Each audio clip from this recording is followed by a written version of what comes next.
Preservation Commission is now in session. Please note the meeting is being audio recorded. My name is Phoebe Evans-Latosha, Chair of the Commission, and I will be running tonight's meeting.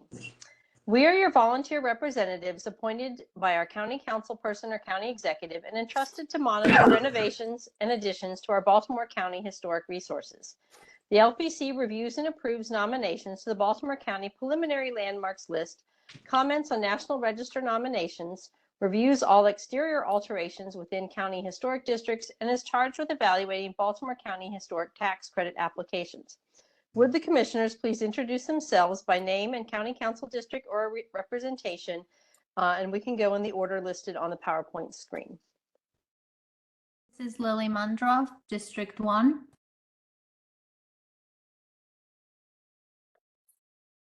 Is Chris not here? Right. He's not here this Don't forget evening. to take out your trash cans. Okay, Wendy McIver, District 3.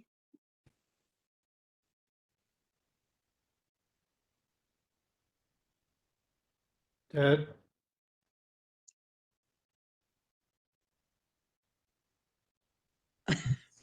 Ted, are you here? He is on the list, but he's okay. Here we go. His audio isn't working. We can't hear you, Ted, but we see you, and you know you can hear us. Okay. Okay, Daniel. Daniel Dean, District 5. John Holman, District 6. Okay, Jamie. Jamie Ferguson, executive appointment.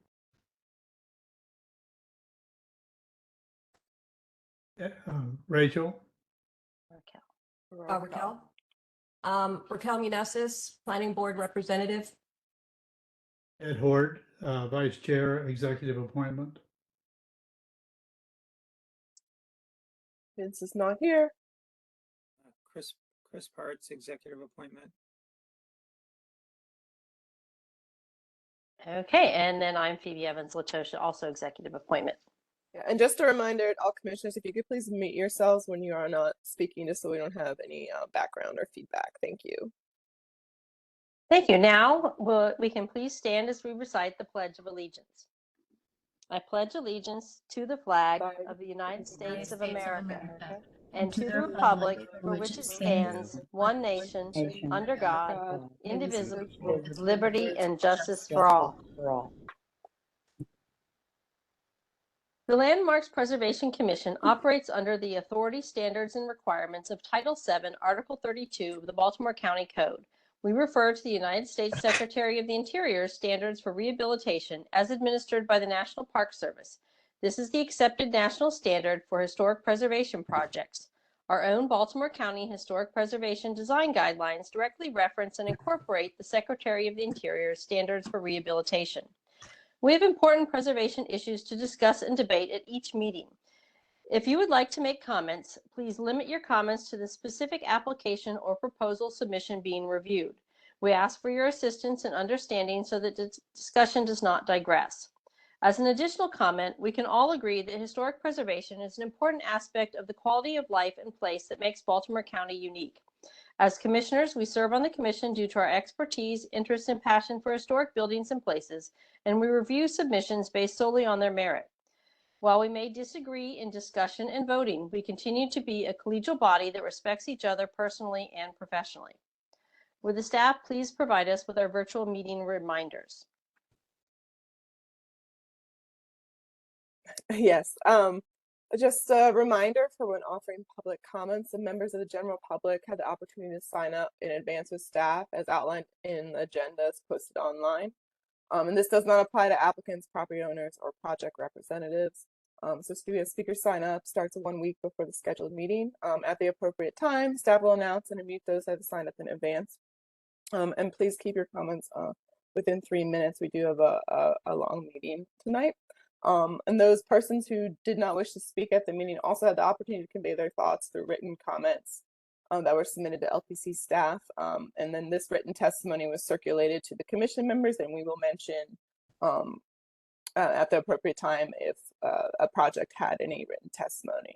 And just to make a note that the chair does have discretion on allowing members of the public to speak who did not sign up in advance if their comments are different from any of the ones that we've already heard. So if this is the case for a project, please just send a chat to the meeting host, which is me, just to let me know, and I will let the chair know. Thank you. Thank you. Yeah. And also, the information in this presentation is just an overview and summary of cases being reviewed, and it's purely just a visual to keep the meeting moving in an organized manner. All the LPC members receive full material packets 1 week prior to the meeting to review and to prepare for the meeting, and they will have it in front of them during the meeting as the meeting goes on. Back to you, Phoebe. Okay, so I think next we are up to consideration for changes to today's agenda. Are there any changes to the preliminary agenda? Yes, Phoebe, we had one change to the preliminary agenda that was posted last Thursday. One of the consent items, number 19, the Ferguson property was removed from discussion just so that the applicant could recuse themselves from voting. Okay, thank you. And then next we are ready to move on to consideration of the minutes of the July 10th, 2025 LPC meeting. Do any of the commissioners have any proposed changes? Hearing none, then I would entertain a motion to approve the minutes. Motion to approve? Is that Tom? That is. Okay, is there a second? A second. Okay, all in favor? Aye. Aye. Aye. Opposed? Okay, the minutes pass. Okay, so now we are moving on to the consent agenda items. So if staff can present those. Thank you. First, we have item 6, the Ash Maeslick property at 201 Morris Avenue in Lutherville, County Council District 3. This is the contributing resource within the Lutherville County Historic District, and the applicants have come with the review of an ex post facto in-kind picket fence replacement. We did receive one letter of support from the Lutherville Community Lutherville Historic Advisory Committee, and that was circulated to the commissioners. Next, we have number 7, the Campert property at 1215 Oella Avenue in Ellicott City, County Council District number 1. This is a contributing resource within the Ellicott Mills National Register Historic District, and the applicant is seeking Part 2 review of basement waterproofing and masonry foundation repointing. Next, we have agenda item 9, the Stachwowski property at 214 Morris Avenue in Lutherville, County Council District number 3. This is a non-contributing resource within the Lutherville County Historic District, and the applicants proposed a rear deck construction as well as the in-kind roof replacement and solar panel installations. This property did receive a letter of support from the Lutherville Historic Advisory Committee, and that was circulated to the commission. Next, we have agenda item 10, the Black property at 110 Dunkirk Road in Towson, County Council District number 6. This is a contributing resource within the Rogers Forge National Register Historic District, and the applicants are seeking Part 2 review of bay window and front entry repairs. Next, we have agenda item 11, the Kaczynski property at 1433 Front Avenue in Lutherville, County Council District number 3. This is a contributing resource within the Lutherville County Historic District, and the applicant is proposing rear and side yard fence installation. We did receive one letter from the Lutherville County Historic, Lutherville Community Historic Advisory Committee, who had some questions about the application and the fence placement, but staff responded to those concerns. Next, we have agenda item 12, the Boykin property at 4709 Butler Road in Glendon, County Council District number 4. This is a contributing resource within the Glendon County Historic District, and the applicants are seeking Part 2 approval for the replacement of the front porch asphalt roof with a new standing seam metal roof. Next is the Scott property, agenda item 15 at 315 Central Avenue in Glendon. This is County Council District number 4. It's a contributing resource within the Glendon County Historic District. And the applicants are seeking Part 2 approval for the installation of mini split air conditioning units. Then we have agenda item 16, Banneker Park and Museum, Baltimore County Department of Parks and Recreation property at 300 Oella Avenue, Catonsville, County Council District number 1. This is Baltimore County Final Landmark number 87, the Truth House / Heinz House, and the applicants are seeking in-kind window repairs. And lastly, we have agenda item 18, the Bomer property at 11 Cliffholm Road in Owens Mills, County Council District number 2. This is a contributing resource within the Green Spring Valley National Register Historic District, and the applicants are seeking Part 2 approval for repairs and replacements to the slate roof, gutter, and downspouts, as well as stucco repairs and copper flashing. And that concludes our consent agenda items. Okay, thank you. So is there anyone present who wishes to speak against the approval of the consent items, or would any member of the commission wish to have any discussion, any additional discussion items, before we vote?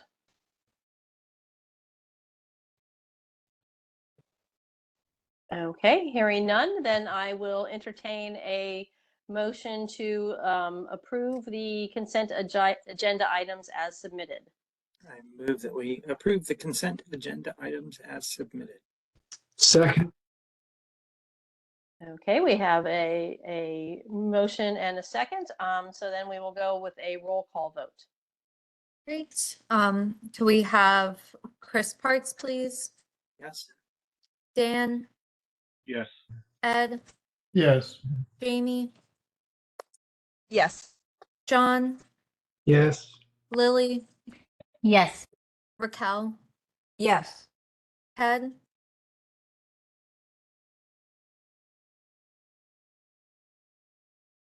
sorry, Ted, can you hear me? Saying yes. Okay, perfect. He put it in the chat. Yes, he's voted yes. Okay, perfect. Thank you. Vince, please. Yes. Tom, Yes. Wendy, Yes. great, thank you. And Phoebe, please. Yes. Great, thank you very much. Okay. Now we are moving on to, I believe it's agenda item number 4. Yes, this is our public hearing for the landmark nomination. Just give me a second and I will just switch my screens. Thank you.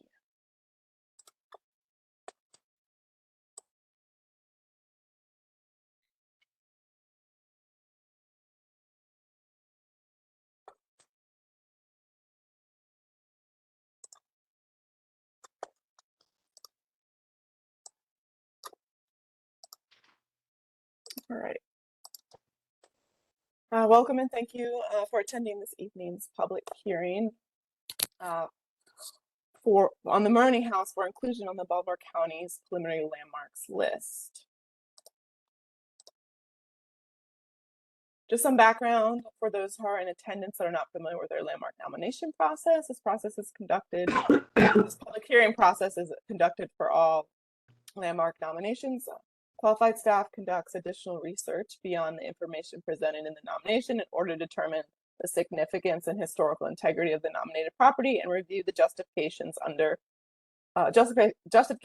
presented in the submitted nomination form in order to determine if the property meets the criteria for which it was nominated for. For evaluating and applying the landmark criteria, staff and the commission utilize the Secretary of Interior's publication on how to apply the National Register criteria for elevation, which is outlined in the LPC's historic guidelines and regulations, which are available on the LPC's website.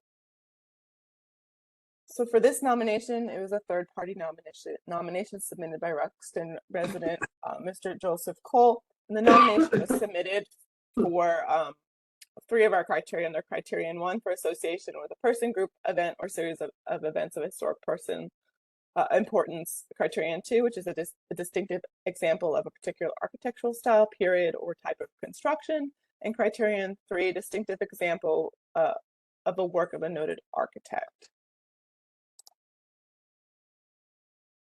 So constructed circa 1888, the 2.5-story frame structure with an irregular footprint is a fine example of the Queen Anne style of architecture, which was popular during the last decades of the 19th century. The house was originally constructed as a country retreat that quickly changed into a year-round residence.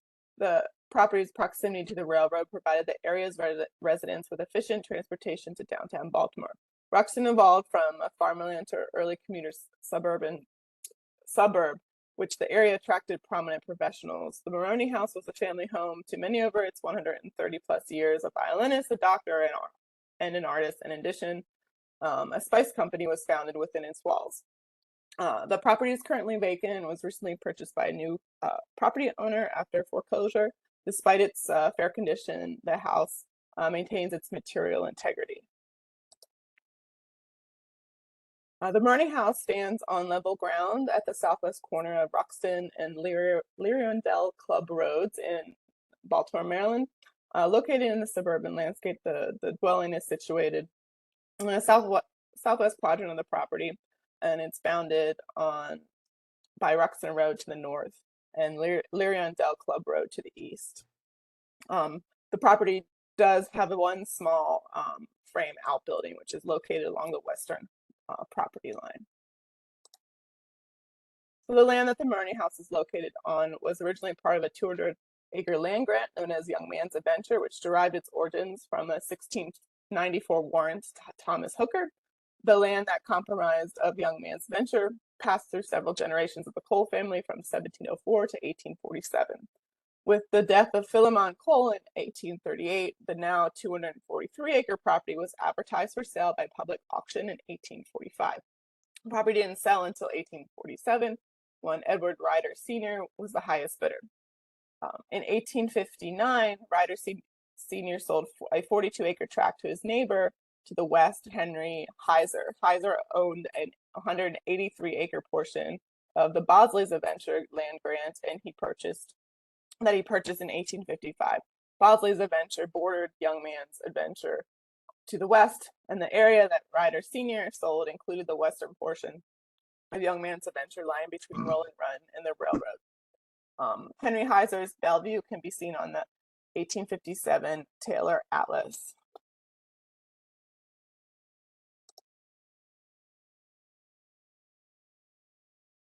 Heiser died, and the property went to his wife, Sarah, as you've seen on the 1877 Bromley Atlas. Sarah Heiser eventually sold the farm, now consisting of 225 acres, to William and Charles Fisher in 1886. William and Charles Fisher purchased several hundred acres of farmland between Lutherville and Lake Roland beginning in 1884 with the intention of developing the area. They relied on regular railroad service to attract potential buyers to their suburban subdivision.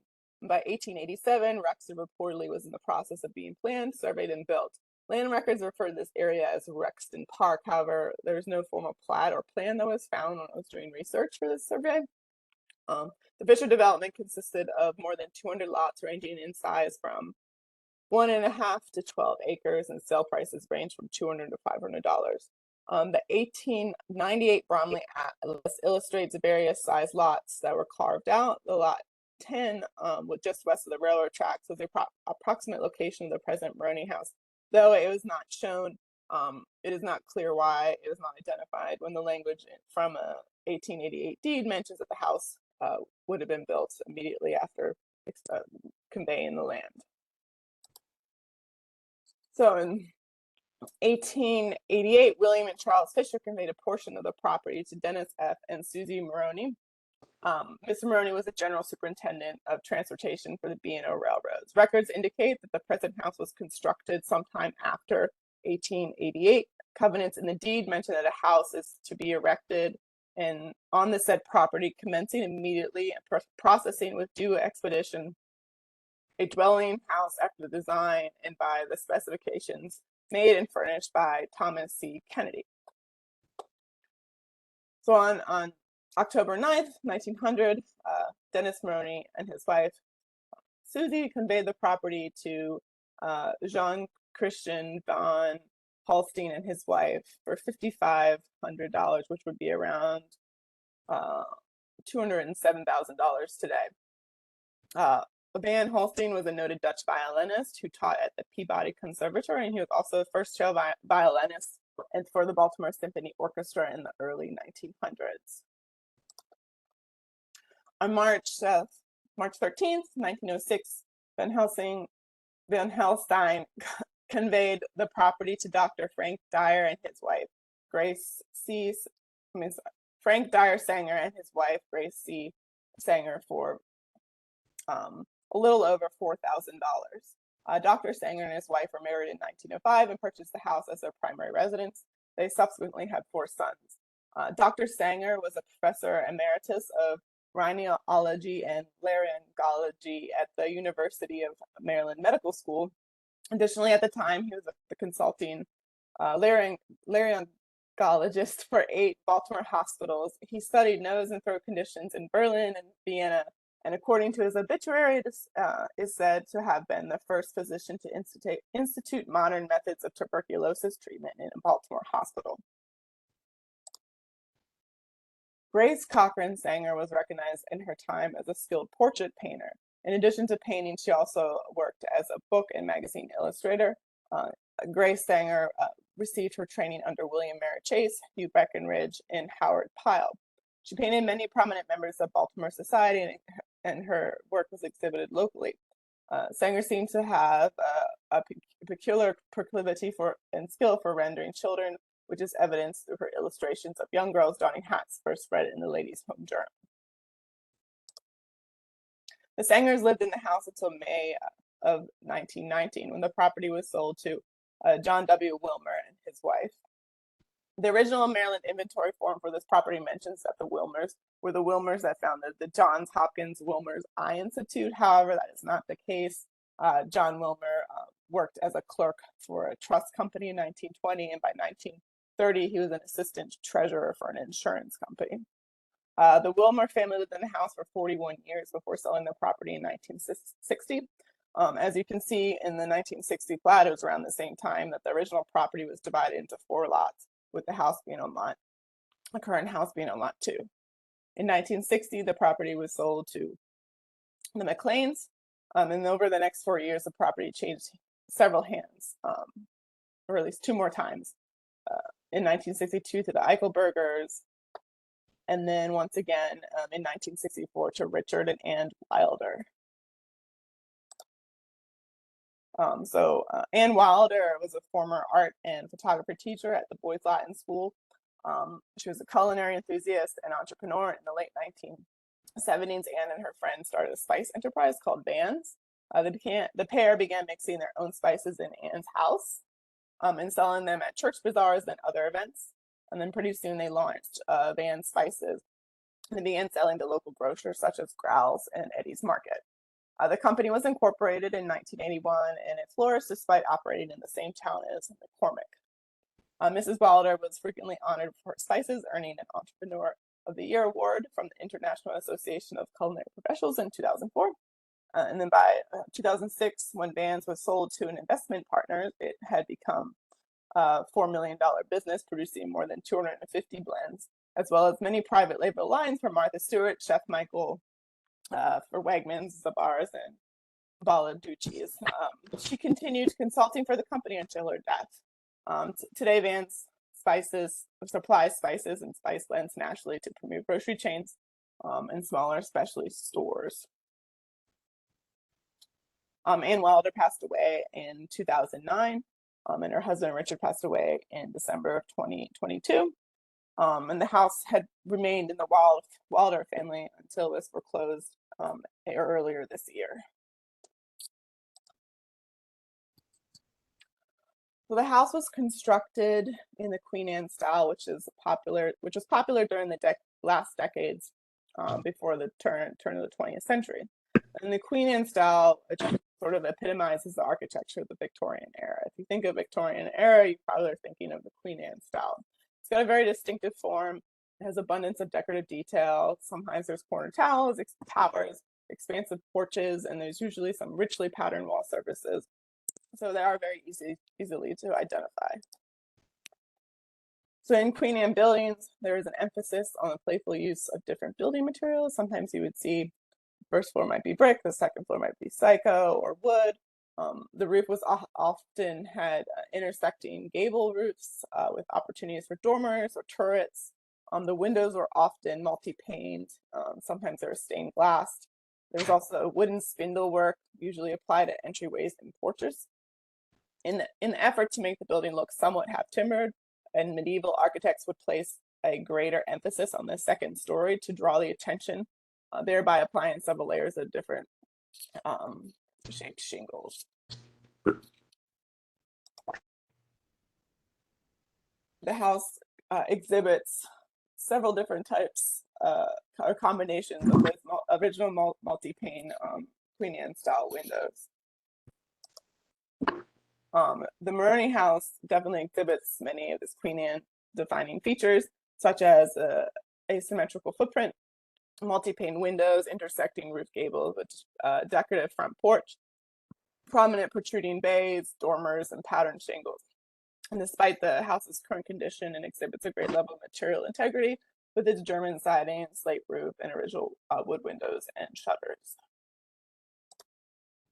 So the nomination was submitted under criterions 1, 2, and 3, and after additional research, staff found that the property to be eligible under criterion 1 and 2.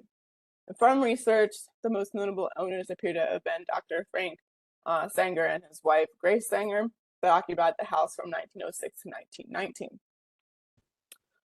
Again, Dr. Sanger was a professor of emeritus of rhinology and laryngology at the University of Maryland, and he was consulting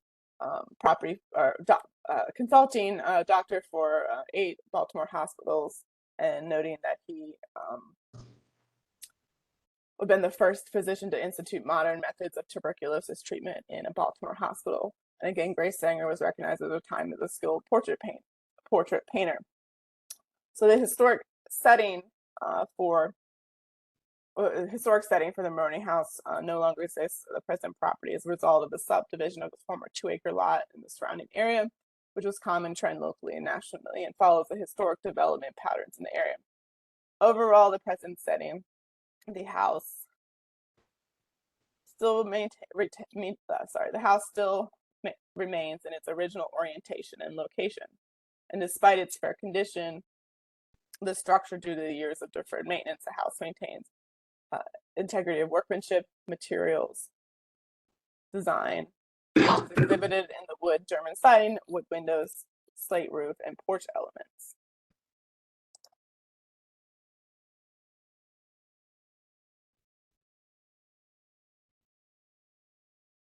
The house's overall design has remained relatively unchanged, except for a small 1-story addition on the side that I think was constructed around in the 1970s or 80s.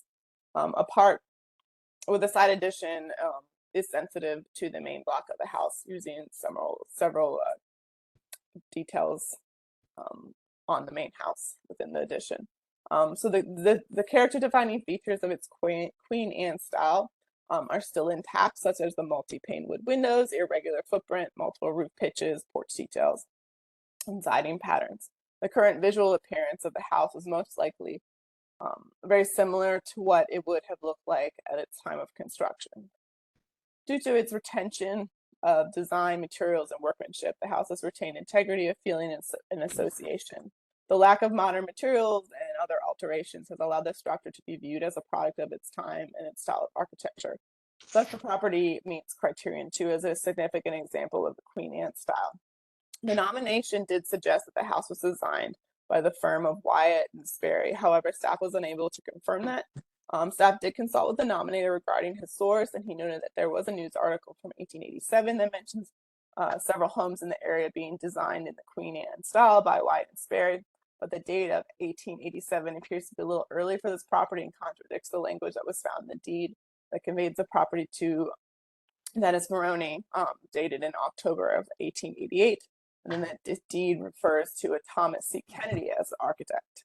But regardless of who designed the house, the property is still found to be eligible under criterion 1 and 2. So staff recommends that the commission review the information in the nomination form, the draft update of the property's Maryland inventory form, and discuss how the property meets the criteria presented. Staff does recommend that the commission enter a motion to place the property on the preliminary landmarks list and to delineate the entire parcel, which is 0.44 acre parcel, as its historic environmental setting. But before that, we will do our public hearing and listen, hear from the nominator, the property owner, and any other members of the public.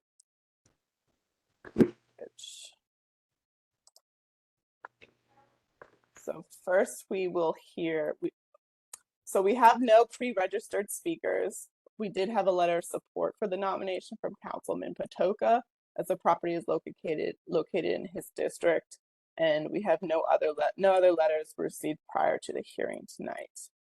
So first we will hear from Mr. Joseph Cole, who submitted the landmark nomination to us. Just give me 1 second, Mr. Cole. Mr. Cole, you're unmuted. the air? Yes. First Begin, time Mr. for me. This arrangement. Good evening. Thank you first of all for the opportunity.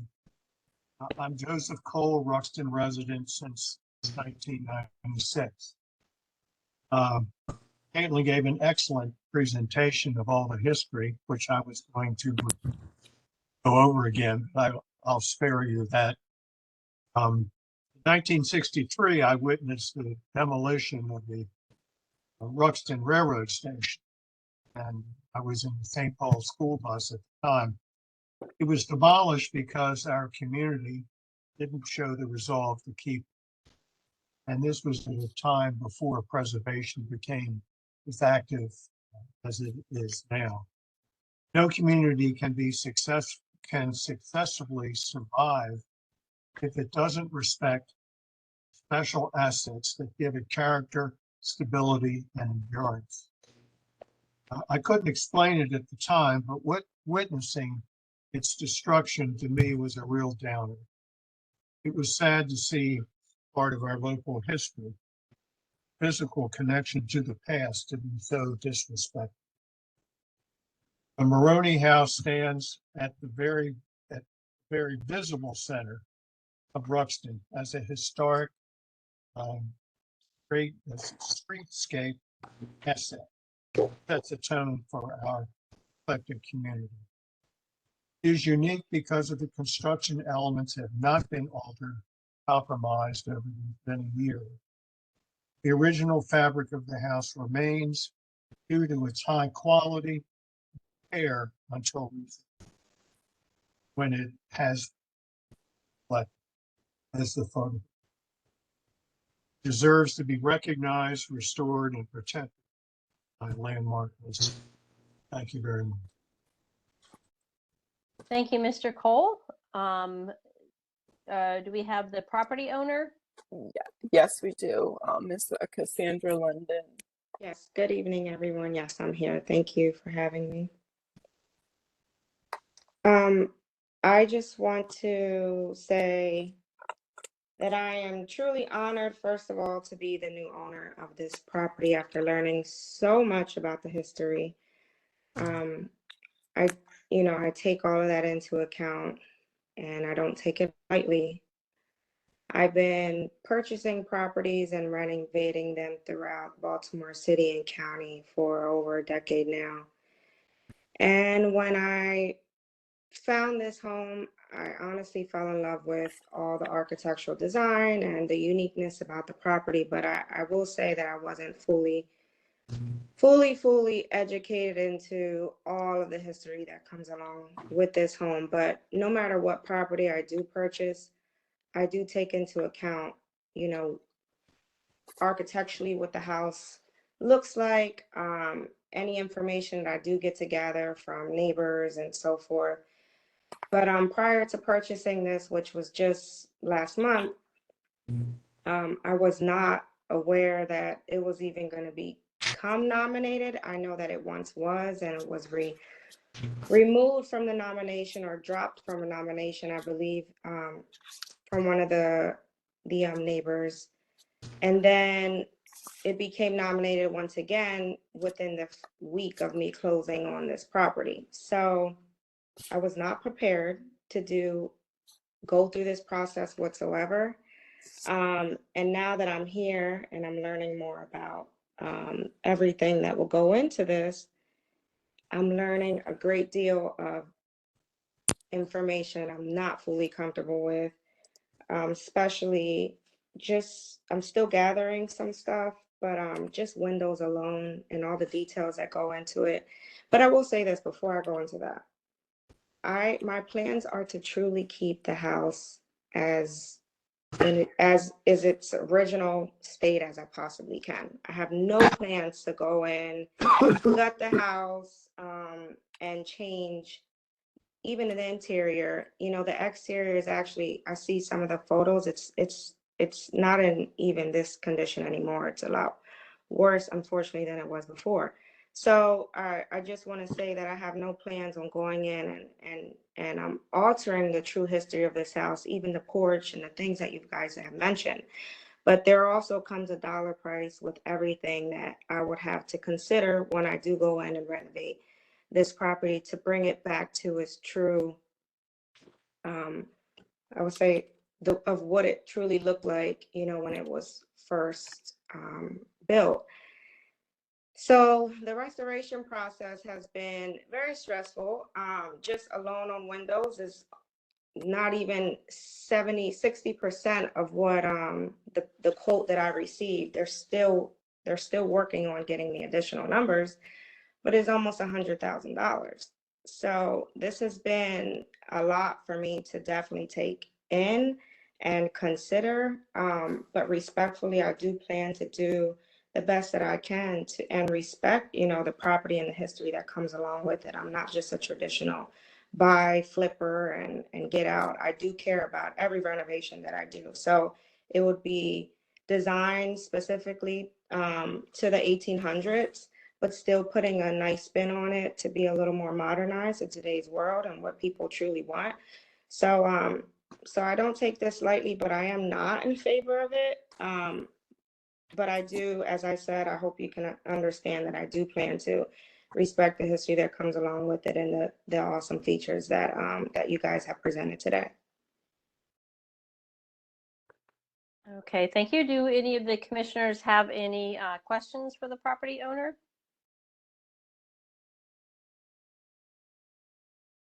I can say that I bought just to reassure her a little bit, as I bought an office property in Towson some years ago, it came on the landmark status. And I value the advice and consent of this commission that I'm on right now, going through the process of rehabilitating it. And the value added was worth part of the extra cost of the renovation. So there is a high value in maintaining the building as a historic property. I lived that firsthand with property. So Thank you. Thank you. Commissioners? I had a question. Yes, Vince. When given the information on this building, I think I heard the term material integrity. Did I hear that right? Yes. I'm assuming there is a difference between material integrity and the structural integrity, and if one is more important than the other. I'm not sure if I'm saying that right. Well, material integrity refers to the evidence of original materials. on the house. We don't necessarily we're not looking at the structure. Okay. So it'd be like deterioration, I guess it would be material integrity, right? If something is, Material integrity would be like if the house had vinyl sidings, if it had all replacement windows, if it okay, had lots of alterations or additions that made okay, the building not look as it would have in its original form. okay. And I guess the structure would be if there was something that would mean that the building could lose its stability or something, I guess. Yes. Okay, all right. That was it. Other questions from commissioners? I also have to add a little personal note on this property. My family was dear friends with the Wilmers and their son, who was my age. And as a point of history, it's the first time I ever saw a TV was in this house.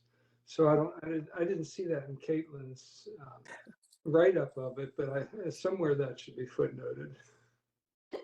Thank you, John, for presenting that additional piece of information, your personal exposure to television in this house. Thank you. I have a question. Yes, Wendy.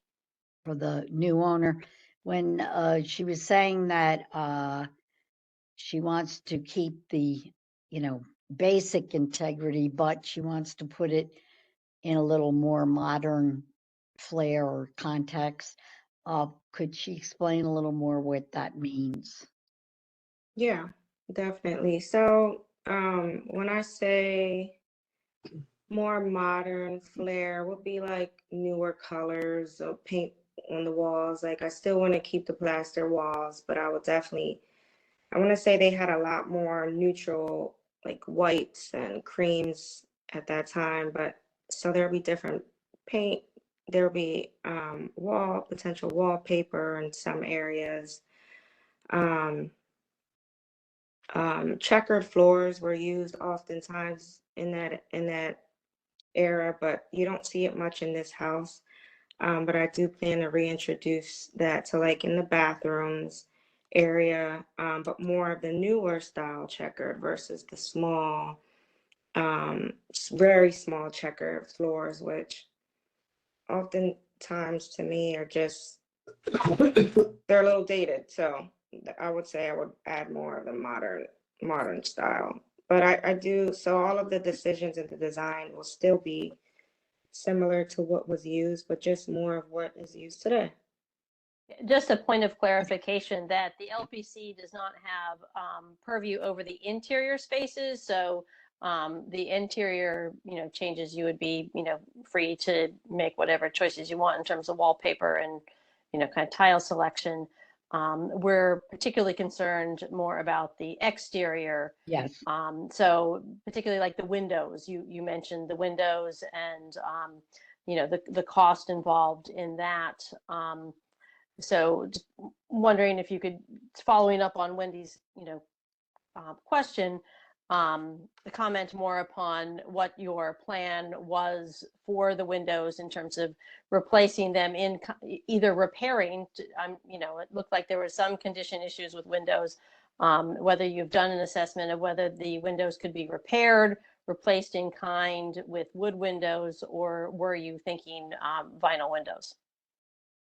As of right now, the quotes that I'm receiving are to restore the current windows, but I'm still working through which company would be best for that.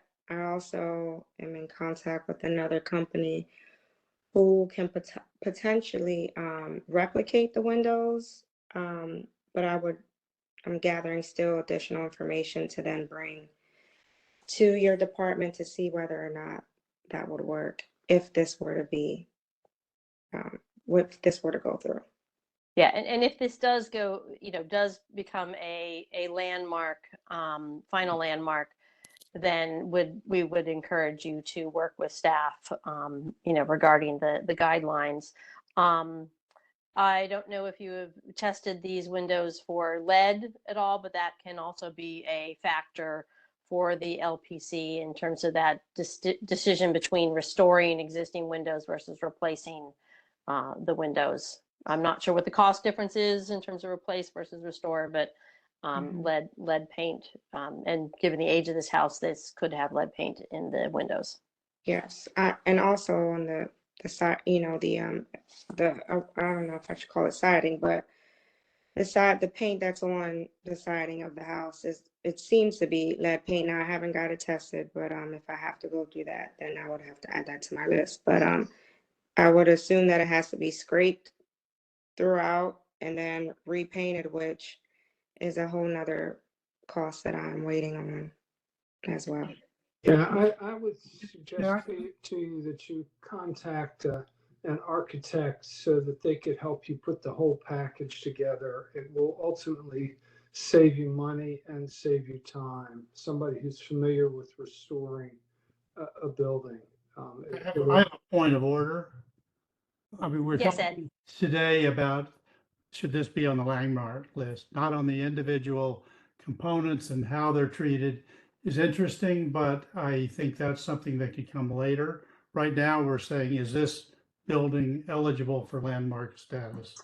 That's our question. It's not, about the nuts and bolts and how the windows and painting gets done.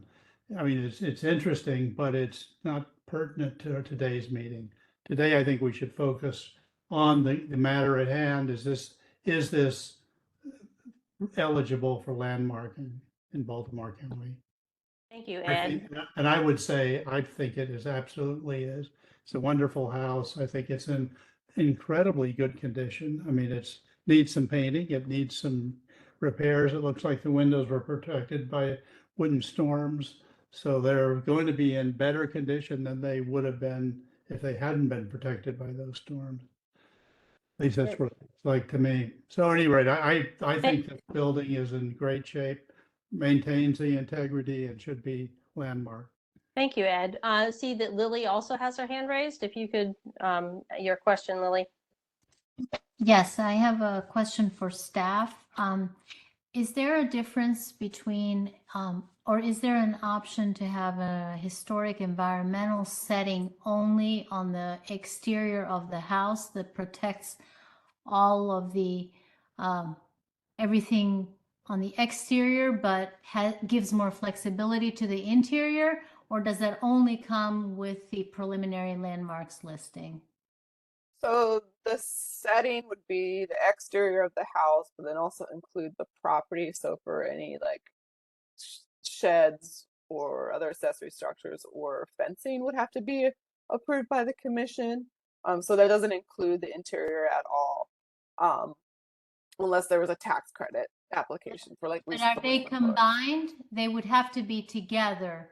It's together. You can adjust the size of the setting to just be around the footprint of the property, or it could be the entire property, or in case where it's like a large property that's like a 10-acre property, you might do like an acre around it.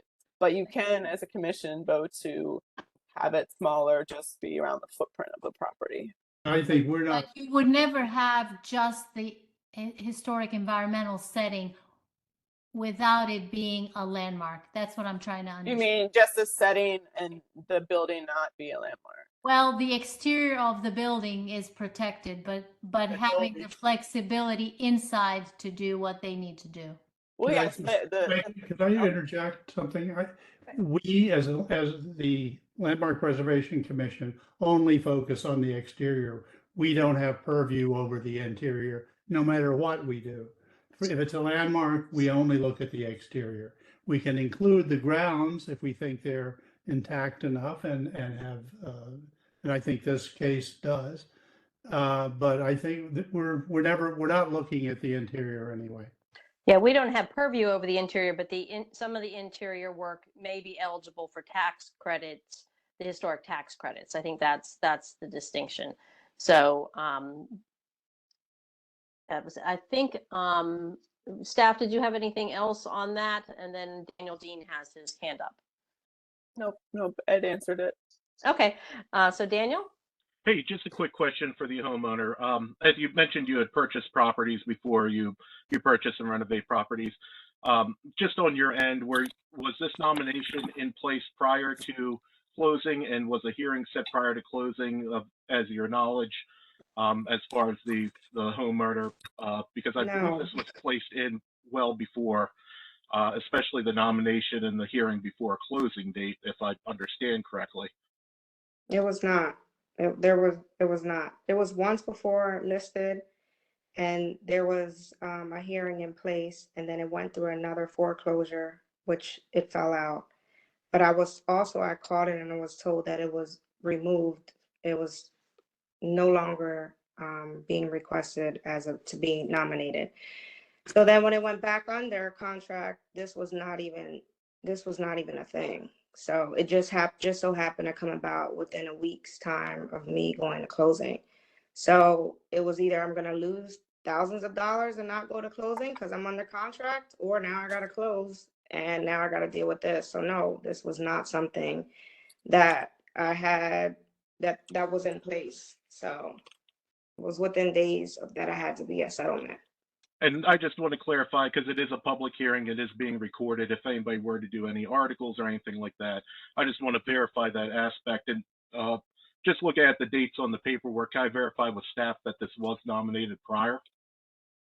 Yeah, so this property had 2 previous nominations back in 2003 and 2004, which were previously withdrawn.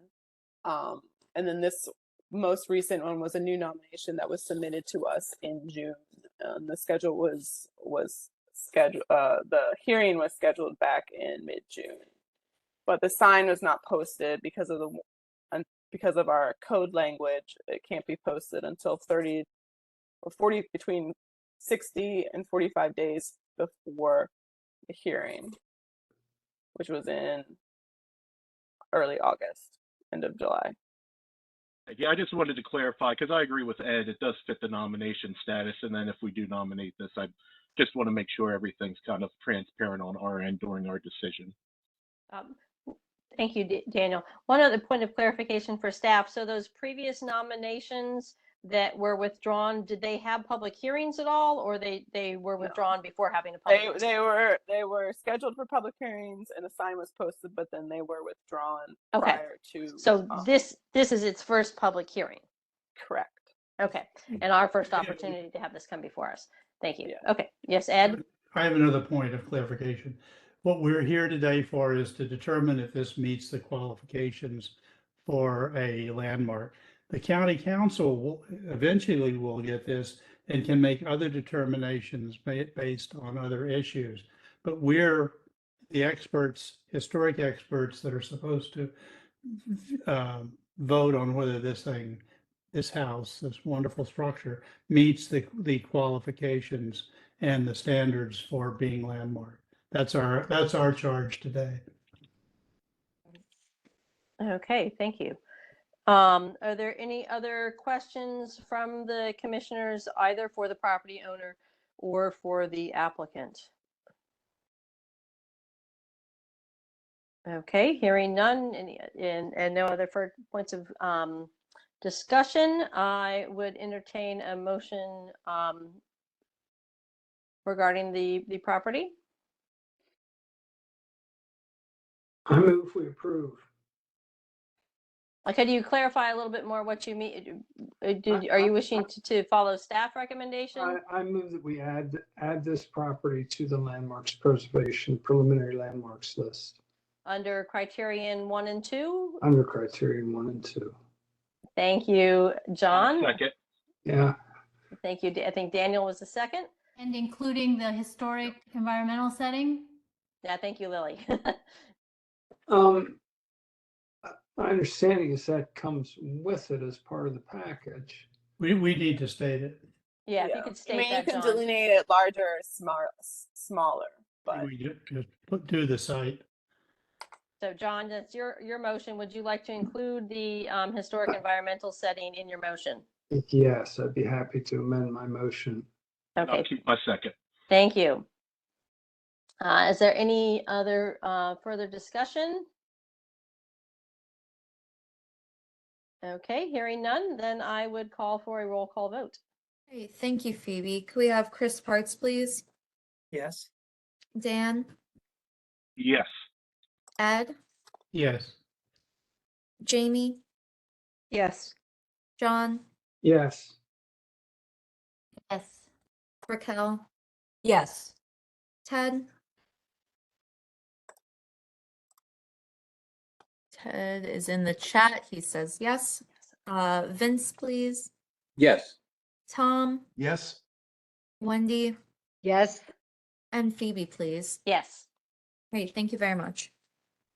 Okay, I will give staff a moment to switch their PowerPoints, and then we will move on to agenda item number 5, the France property. Yep. And Miss London, we'll be in touch with you tomorrow morning, just with some general information and what you can expect and how we should proceed. Thank you. All right, moving on to agenda item 5, the France property at 11906 Woodbury Place, County Council District Number 5. This is a contributing resource within the Franklinville County Historic District, and the applicants have proposed a rear addition construction and deck installation. The property is a circa 1852 two-story frame dwelling with an asphalt gable roof. The property is situated on a hill crest overlooking the Little Gunpowder River, and the foundation was constructed in the bank style to accommodate the rear yard slope descending north toward Jericho Road. The main mid-19th century structure is 4 bays by 1 bay and has several additions of unknown date. The first, a 3-story rear L addition at the northwest corner that joins the primary roof pitch with an asphalt cross gable. 1.5-story gable roof addition on the west side elevation, and 1 2-story shed roof addition on the rear east-northeast corner. An existing deck is situated on the east side elevation, and the steps begin at grade along Woodbury Place and rise to an elevated deck and the entry of the 2-story shed roof addition. The applicant proposes to construct an 8 by 21 foot and 4-inch addition on the side elevation of the rear addition. It will be constructed in the general footprint of the existing side deck. The existing deck will be removed for the addition construction, and a new elevated entry deck will be constructed along the side of the main house block to provide access to the new additions. The deck will measure 8 by 12 feet and will have 1 by 6 Trex composite deck boards, post railings, and stair stringers will be painted wood. The addition will consist of the following. A front entry door will be 6 P&L colonial with a 4 bullseye transom, 2 low and double hung 6/6 sill wood windows on the north rear elevation, 1 double hung 3/3 wood window on the north rear elevation, and 1 3-light awning window on the east elevation. The exterior will be clad in painted cement board and batten lap siding in the same color pine cone. The asphalt shingle gable roof will match the primary structure. And overall, the addition has a small footprint and is appropriately located on the side elevation and will be constructed off of an existing rear addition. The overall height is lower than the main house, and the height is higher than the side addition on the other side of the house. Staff asked the commission to discuss how the addition looks from the front, most visible elevation, and to determine if the addition meets our guidelines, particularly with the design and height of the addition from the front elevation, and then approve or modify accordingly, citing Baltimore County Historic Design Guidelines, Chapter 5, Porches and Steps, and Chapter 6, New Construction, Addition, and Non-Contributing Structures, County Code Section 32-7-405. We have the project representative with us tonight, Mr. Rich Paulin. And Mr. Paulin, I can unmute you if there's anything that you would like to add. All right, Mr. Paulin, I have you unmuted. Now, hello. Yes, thank you. I guess the point is that the owners of the house want to age in place, and this addition will provide them with a much needed bathroom and shower on the main level. And I believe that we're matching and maintaining the historic character, and we're replicating the original materials that have previously been approved in front of the panel for other additions.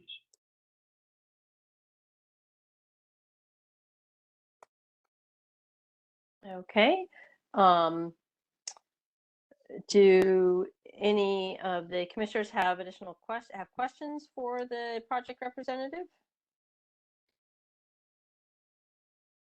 Yes, this is Lily Mundroff. Go ahead. I saw that there is on the site plan, RC5 is listed. Is this has this been grandfathered into the zoning, or I believe the setbacks might They become they an have issue? they have already gone through the setback variance process. Okay, all right, thank you. Okay, are there other questions for the project representative? Okay, seeing none, are there any other speakers who are registered for this property? No, there are no additional speakers. Okay. So if the commissioners would like to discuss any of the additional merits of this application, I would entertain discussion. If not, I would entertain a motion.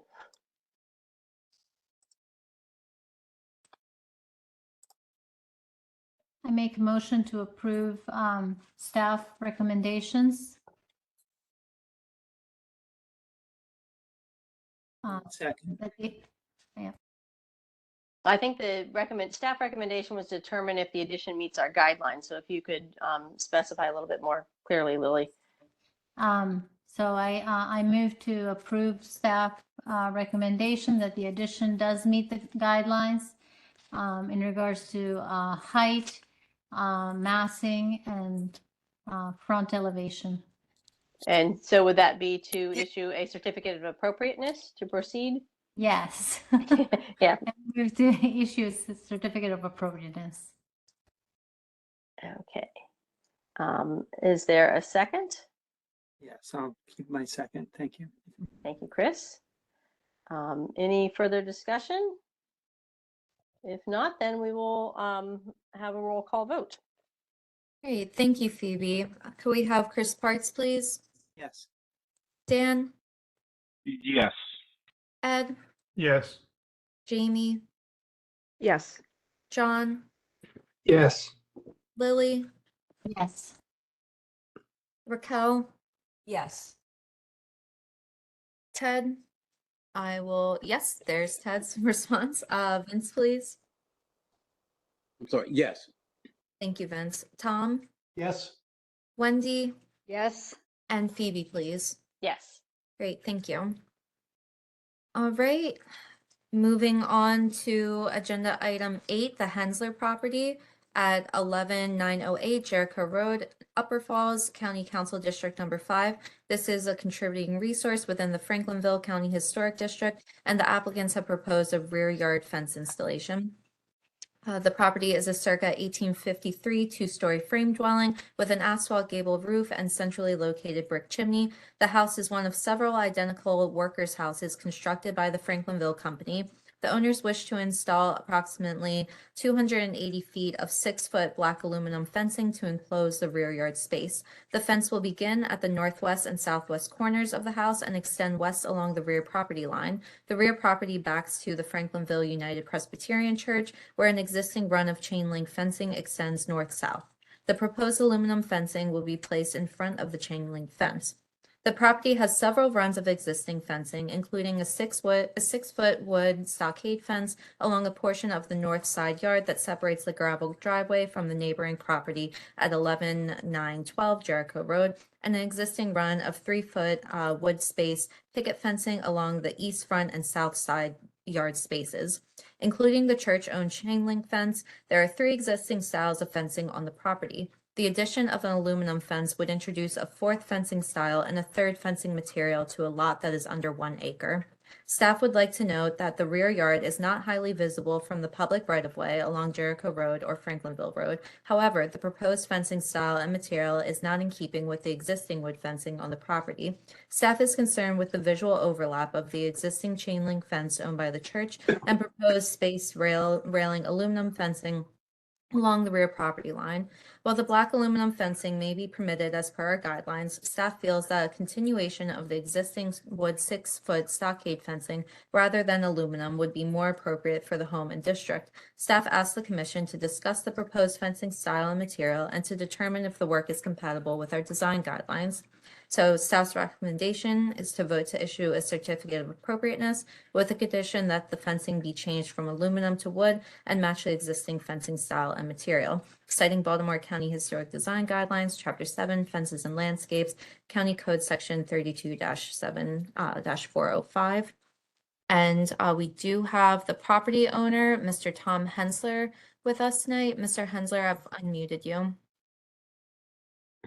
Thank you. So, Mr. Hensler, would you like to speak to your choice of fence materials? And that seems to be the main question here. Yeah, there's other fencing material in the immediate neighborhood that is similar to what we have proposed to put in. Right in front of the church that the property is adjacent to is a similar looking fence, although that is an older fence and is wrought iron, but has the same appearance as the fence that we are proposing. The chain link fence that runs along the rear that is part of the church has been smashed down by a fallen tree, and that has laid there, fallen down in probably for at least a year, maybe 2 years now. I don't think the church has any interest in repairing that or even tearing it down. I had proposed or I had thought that I would contact them and see if they would allow me to remove that section of fence that is in the rear of the property. But that the fence is it does not look out of place at all to me, and it somewhat matches the church that it's adjacent to in the front. And again, it's very little visible from the road. Can you speak to your consideration of aluminum versus wood? Oh, it ages. Well, it's just, yeah, it ages better. I thought because of the fence that was in front of the church, that it would fit the neighborhood very well. And I also, of course, it will far outlast any wooden fence. And also, we didn't want the closed-in feeling that the wooden fence, has. Not slats, it's closed. The aluminum fence is a lot more transparent and open. And the rubbish property. Okay, thank you. Or do other commissioners have questions for the property owner?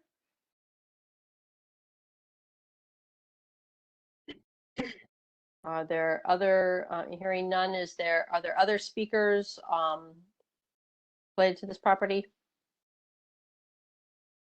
We had no registered speakers or testimony submitted for this project. Okay. So would the commissioners wish to discuss this agenda item?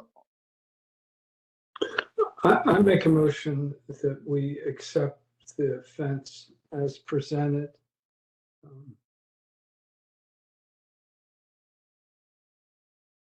So that would be to issue a certificate of appropriateness without any conditions.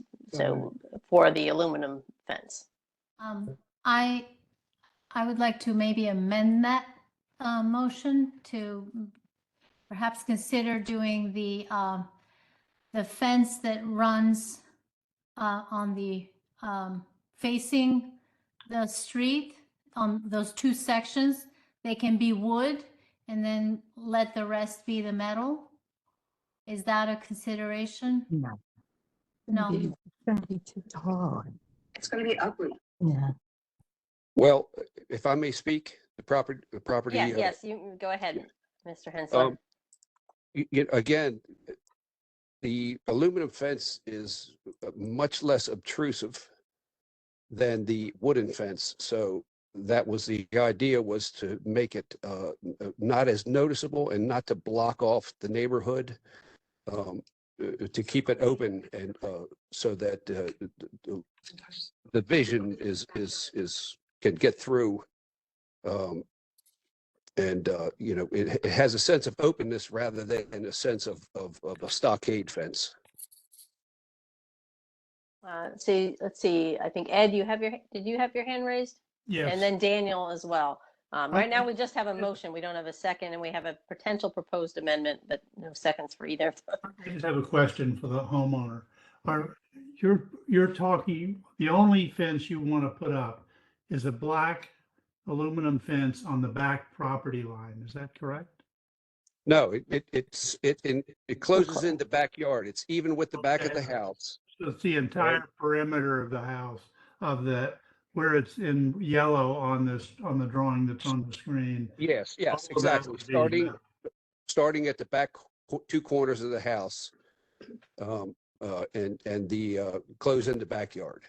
But there's a little tiny section behind the shed that goes up to where it intersects and runs over to the back corner of the house. Can that be the same aluminum, so you don't have two types of fence in the same? I mean, it's only a little bit of fence. If you're gonna do aluminum, I'd do it all. Yeah, that's behind where the weeds were, that little piece. They have a wooden fence on the other side. Yeah, I mean, we were hoping to there's a piece of wooden fence between the two houses, and that runs about 3/4 of the way back to the back of the property. And we were hoping to just connect back there with aluminum to meet that wooden fence, but to run aluminum throughout the rest of the yard. But I wouldn't do the whole fence all the way up towards the street. But I would do just that little section of fence, just so you have a yard that's enclosed with the same fencing. It just seems sort of weird that it's all, a nice aluminum fence, and then all of a sudden it stops and becomes an older wooden fence, which, as you say, is not going to last very long. Okay, so you're saying run the aluminum with that one section. Although do the perimeter, run it around. Okay, I get you. Around, I'd add that little section. I would be willing to do that. Yes. Yeah, it's not that much, and I think you'd be happier with it in the end. That's a good idea. Okay. I see that Daniel Dean has his hand raised as well.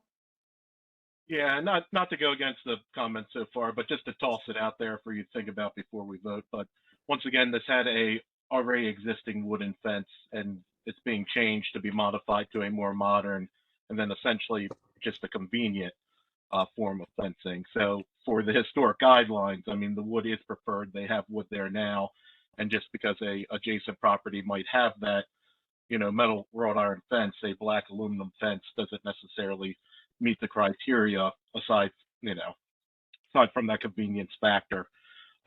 So, for me, it is that COA, but with the wood fence versus aluminum. There's multiple types of wooden fences. I didn't hear anything of saying, hey, we got to keep children in the yard, a dog in the yard. And what was mentioned by the homeowner was how tight the wood fence is. We have multiple types of wooden fences, post and rail, state split rail suggested. So on my end, that's just where I'm coming from for voting. That's a good. If I may speak, the whole purpose of putting the fence up in the first place is for the dog. Thank you for clarifying that. That's helpful to know. I didn't know that was pertinent to the situation, but yes, that's the whole reason for the fence to begin with. Mr. Hensler, was the wooden fence put up by you or was it original? No, it was there when my daughter bought the property. And there's actually, part of it actually has two fences. Like there was a little piece of a fence and somebody put a longer fence right next to it. I don't know what was behind that. But that's what we inherited when it came with the property. So it was not necessarily original to the property. I mean, No, it was not previous original to the owners property. probably put it up or, Yes, okay. it looks like two previous owners put it up. Oh.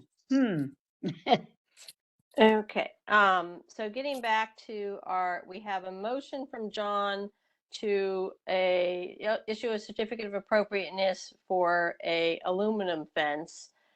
And we don't have a second for that yet. And then we had a proposed amendment from Lily to amend that so that the sides would be wood, but the back could be aluminum. Am I correct on that, Lily? No, just the front fence- part. Yeah, the front section facing the street side, that's all. So that when you saw it from the front, you saw wood all around you, and then everything in the back was the iron fence. But I'm fine with the other proposal, the other amendment by Ed, to have it all enclosed in one material as well. So the metal. Okay, and then we had some discussion from Dean with a preference for all wood, with perhaps open to a more open style. So it sounds like we don't have there's multiple views and. Well, I seem to be specializing in half of a motion tonight. So, of the two amendments, hearing what Lily just said, why don't I accept Ed's amendment to give them an opportunity to change the whole back, and then we'll see how that vote goes if somebody's willing to second it. I'll second it. Was that Raquel? Yes. Okay, so the motion and second is for the entire backyard to issue a certificate of appropriateness for the aluminum fence. Yes. Okay, great. Is there any further discussion from the commissioners? That's just the back, not the front, right? Well, what you proposed in terms of your map, the site plan is that the fence would go from the back corners and then around the perimeter of the property. And we have amended that to replace that portion of that area that is wood to be aluminum. The So little section is not yellow. The little section is not yellow behind the shed.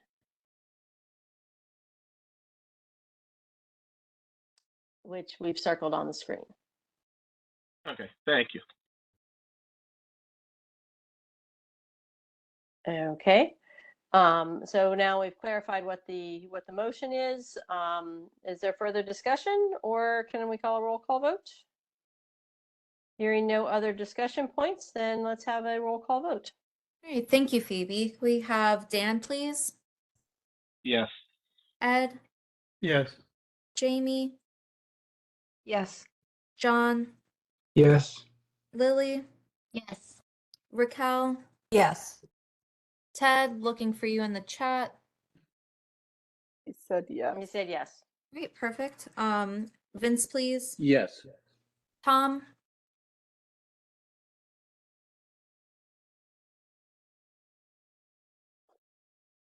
Tom, are you unmuted? My apologies. I thought I was. Yes, yes. Great, thank you so much, Tom. And Wendy? Yes. Yes. Great, thank you, Mr. Hensler. We'll be in touch tomorrow morning. Okay, so I think next is agenda item 13, if I'm correct, the Church of the Holy Comforter in Lutherville.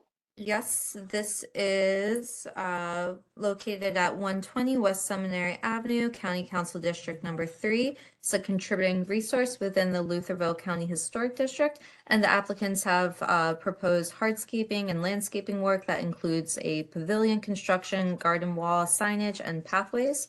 So the applicant landscaping project will include, again, the pavilion, labyrinth, the garden wall, and changeable signposts and pathways. And just as a reminder to the commission that the removal and planting of trees is not a part of the LPC's purview. And we should also note that the items in this proposal are shown on page 1 of the submitted landscaping plans labeled as Phase 1, and that the location of the pavilion is identified on page 1 of the Phase 1 plans. And this has been confirmed with the applicant. So the property where the proposed work is located contains around 4.25 acres.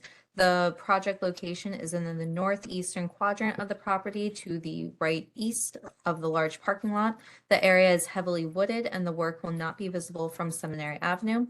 The pavilion will be located at the southwest corner of the woods adjacent to the church back parking lot and the garage drive behind 120 West Seminary Avenue, the house. The pavilion will be a simple structure with a shingle cover roof, wooden posts, and concrete floor. It'll be about 20 by 20 feet. The labyrinth and remembrance garden wall will be located in the southeast portion of the woods behind the existing garage and closer to the Lutherville Volunteer Fire Company's through road. The labyrinth will be approximately 25 to 30 feet in diameter and consists of natural materials taken from the woods if feasible. Using rock or wood for the outline of the labyrinth and either mulch the existing ground cover for the labyrinth paths. The remembrance garden wall will be approximately 3 to 4 feet tall, 2 feet wide, and approximately 8 feet to 10 feet long. It will consist of natural stone. The proposed changeable signpost will be located along the existing loop through the woods, approximately 13. The signpost will be used for Well for the Journey nature-based programming by the Church of the Holy Comforters, seasonal liturgical programs, and the post will be made of seasoned wood with a plastic display area. Finally, the applicant is proposing a new bond aggregate gravel pathway. It will begin at the entrance to a wooded area from the southwest corner adjacent to the parking lot and from the south end from the garage driveway. The aggregate path will lead to the labyrinth and remembrance garden on the far south end of the loop path. There will also be a new aggregate path that will lead from the main path to the labyrinth and remembrance garden area. The aggregate path will consist of an uncompacted subgrade compact soil along the trail, broadcast removed soil and organic material to sides of the path to meet finished grade and wood chips. Staff recommends that the commission vote to issue a certificate of appropriateness as proposed, citing Baltimore County Historic Design Guidelines, Chapter 6, New Construction, Additions, and Non-Contributing Structures, and Chapter 7, Fences and Landscape, County Code Section 32-7-405. And we did receive a number of written testimonies for this project. Kaylin, could you advance the slide? Did you say a couple? Sure. So we received testimony from the Lutherville Historic Advisory Committee, as well as from Pam Shaw and the local rabbi from the synagogue down the street. I have to add that to the screen. Okay, thank you. So, and we don't have any speakers signed up for this, just. No registered Okay. speakers. I'm taking a look to see if the Property. project representative is with us tonight. One moment. I don't see his name on mine. No. Okay. Okay. I have a question. Okay, go ahead, Ed. I think we'll open it since since there aren't any speakers and project representatives, we'll just open it now to commissioner discussion. So Ed, you can begin. Jessica, I believe you said that the pavilion roof was metal, was asphalt shingle, but the drawings show metal, so I'm just curious. Which is it, did I misunderstand? I'm not sure about that. Caitlin, can you confirm, have we confirmed with the applicant if it's I'm metal? not sure. Good catch. I missed that. Usually I'm pretty good at catching inconsistencies between the written description and what's on the plan, but since they're not here, I think we have to go. I with can always confirm it. I mean, I don't necessarily think it would make a difference if it's metal or asphalt. You guys can put that in your motion, and I can confirm with the project rep about that material choice. I think we should go with with what the plans say. Mhm. I mean, the plans show it, draw it. I mean, I think. If it turns out that there was a later kind of change of mind on that, maybe we can allow staff to approve that. You could also just say in your conditional, if you want to do a conditional approval, that it could either be asphalt or the metal. Or metal. I think the metal would be nicer, but longer lasting, looking better. But the samples of the photographs of precedents that they show metal roofs in the in a lot of those things. And the bottom middle shows a metal roof. I think that's what they're thinking, but. Okay. Any other commissioner discussions, either thoughts on the pavilion roof materials or other aspects of the project? I think it looks great. I think it's well thought out and rendered so we can understand it. The drawings are good. Okay. Any other commissioners? I would echo Ed's sentiments for a metal roof. It's a minimalist pavilion right now, and so you does have to be kind of executed well because there's just not that much to it. I think asphalt shingles will not age well, and I suspect an outbuilding like this may not get a lot of attention and maintenance over the years. So if they want to keep it looking good, metal's probably appropriate. Okay, thank you, Tom. Any other commissioner comments? If not, I would entertain a motion. I'll make a motion. Okay, is that Dan? Yeah, that's Dan. Great. Approve certificate of appropriateness with a strong emphasis on a metal roof. However, leave it up to staff if they say there's a reason for a asphalt roof, and to approve as proposed. Okay, thank you, Dan. Do we have a second? I'll second it. Thank you, Chris. Any further discussion? Hearing none, then I'll have a roll call vote. Great, thank you, Phoebe. I see Chris Parts has returned. May we have your vote, Chris? Yes. Great, thank you. Dan, please. Yes. Ed? Yes. Jamie? Yes. John? Yes. Lily? Yes. Raquel? Yes. Ted? Ted says yes. Vince, please. Yes. Tom? Yes. Wendy? Yes. And Phoebe, please. Yes. Great, thank you. Okay, our next agenda item is number 14, the Robbins property. Yep. Alrighty. Robbins property is at 1602 South Rolling Road in Halethorpe, County Council District Number 1. This is a contributing resource within the Relay County Historic District, and the applicants have proposed a screen and porch construction atop an existing rear deck.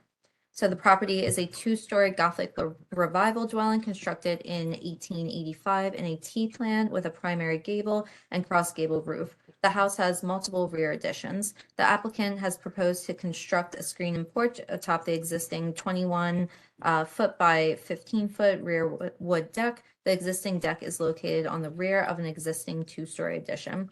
The existing deck will be stabilized for the increased load. The walls will be fiberglass screening encased with pressure-treated wood. The roof will be a shed-style cover with gaff timberline HDZ shingles in the color pewter gray with K-style gutters.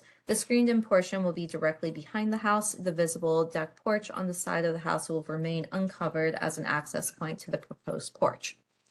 And staff recommends to issue a certificate of appropriateness as proposed, citing Baltimore County Historic Design Guidelines, Chapter 5, Porches and Steps. Thank you. And is this one we had 2 letters of support? So it was from the same Okay. neighbor, yeah, and I had combined them. So yes, it's a single letter was submitted in support. We have no registered speakers, and we do have the property owner on with us, Miss Jessica Robbins. If there's anything that you'd like to add to the commission. Okay, Ms. Robbins, I have you unmuted. Hi, all. Thank you for all of this. And Jessica, thank you for the presentation. Yeah, me and my family bought this house about 2 months ago. We want it to be our forever home. We've got 2 young kids.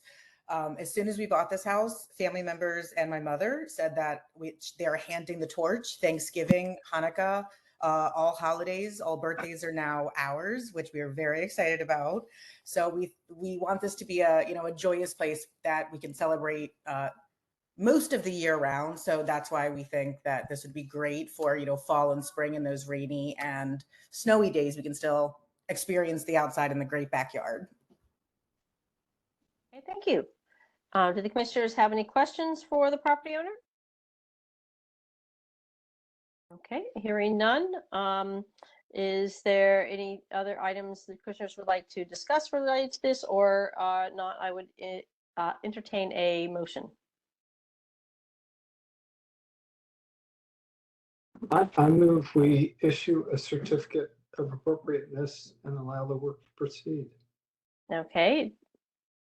Thank you, John. Is there a second? Second. Thank you, Wendy. Any further discussion? If not, then let's have a roll call vote. So it's Thank to you. issue a certificate of appropriateness as proposed. All right, thank you, Phoebe. Could we have Chris Parts, please? Yes. Dan? Yes. Ed? Yes. Jamie? Yes. John? Yes. Lily? Lily, are you unmuted? Yes, yes. Great, thank you. Raquel, please. Yes. Ted? He said yes in the chat. Yes. Vince? Yes. Tom? Yes. Wendy? Yes. And Phoebe, please. Yes. Great, thank you. Okay, so moving on to our next agenda item, number 16, the Dyer property. Yes. All right. So 206 M'Loughlin Avenue in Lutherville. This is County Council District number 3 and is a contributing resource within the Lutherville County Historic District. And the applicant has an ex post facto patio and hot tub installation per correction notice CB 2500549. So the proposal came before the commission at the February 13th, 2025 meeting. The commission voted not to approve the work as proposed and stated that the application did not provide enough information for review and requested a full site plan showing the patio and its relationship to the home, visibility from the street, and proposed landscaping be submitted. Additionally, the commission asked that the revised application include specifications on the hot tub and that the site plan include the hot tub placement.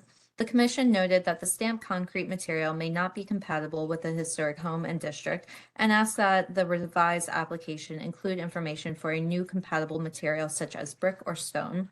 The applicant has returned with an updated application for the ex post facto installation of a 24 by 20 foot stamped concrete patio that was installed off of the east side of the south elevation.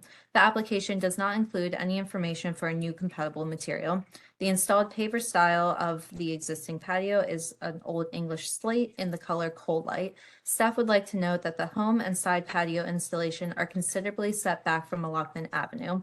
While the location of the patio is not ideal, with preference being rear or side yards, it appears to be low profile and is not readily visible from the public right-of-way. As for the hot tub location, while we do not have specific guidelines for hot tubs, it may be viewed similarly to an above-ground swimming pool or small accessory structure. The ideal location for a hot tub would be in the rear yard, where it would be minimally visible. The current location off to the side of the front yard is not ideal. However, there is a landscape buffer from Division Avenue. Staff asked the commission to discuss the location and visibility. And staff's recommendation is to ask the commission to determine if the material choice is compatible with the historic home and district, citing Baltimore County Historic Design Guidelines, Chapter 7, Fences and Landscapes, County Code Section 32-7-405. So we did receive one written testimony that was circulated to the commission. And we do have the property owners, Mr. Patrick Dyer and Miss Julie Dyer on with us tonight. So Mr. Dyer, I have unmuted you both if there's anything you'd like to add to our staff summary. Well, Julie, you want to go ahead? Julie. I'm trying. Can you hear me? Yes. Yeah, I can hear you. Okay, hi. Yes, thank you. I've learned a lot tonight listening to this meeting. I see that we did not go about this properly, and I wanted to apologize for that. If we had known that the patio needed this approval, we would have gone about this differently. So I did want to apologize to the commission for that, and to let you all know that this has been somewhat of a difficult situation for us. We don't usually find ourselves, in a situation like this where we haven't done things the proper way, and so we're very hopeful that we've made some amends. Our home is a beautiful home, and we're trying to keep it that way. We really love this neighborhood. We have 4 children who go to school around here. I work for the county, and we take great pride in our property. The front yard is enormous for this neighborhood, and it really is quite far away from the patio, and the patio is on the ground. It is stamped concrete, which I understand is not preferable, but on a case-by-case basis could be approved. We did do that for cost reasons, and also it does look like stone, so it is appealing to the eye. We would be happy to put in any shrubbery or foliage screening or anything that would make the commission more comfortable and further conceal anything from the road, if that would be helpful. What else do I want to say? I see that this is a complex process, and that you all, work very hard. And so this must be offensive when someone just puts up a patio. So I did want to recognize that and apologize for that. And we are very hopeful. We do intend to live here for some time. And we are now very well aware of the requirements. I knew that if we put windows in and changed the home, that would require an analysis, but I did not know that a sidewalk or a patio required the same thing. So we do intend to continue to make improvements to this gorgeous house that we live in, but we have learned our lesson, and we fully intend to bring any further alterations, proposals to you before we do them.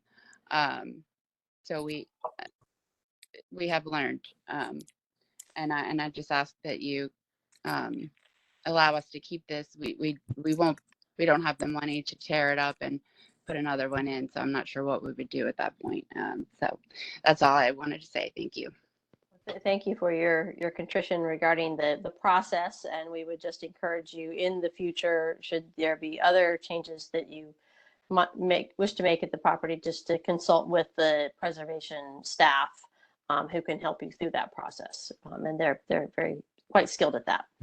Mr. Dyer, did you have anything you wanted to add in addition, or? Yeah, pretty much echoing what Julie said, that we love this property. We didn't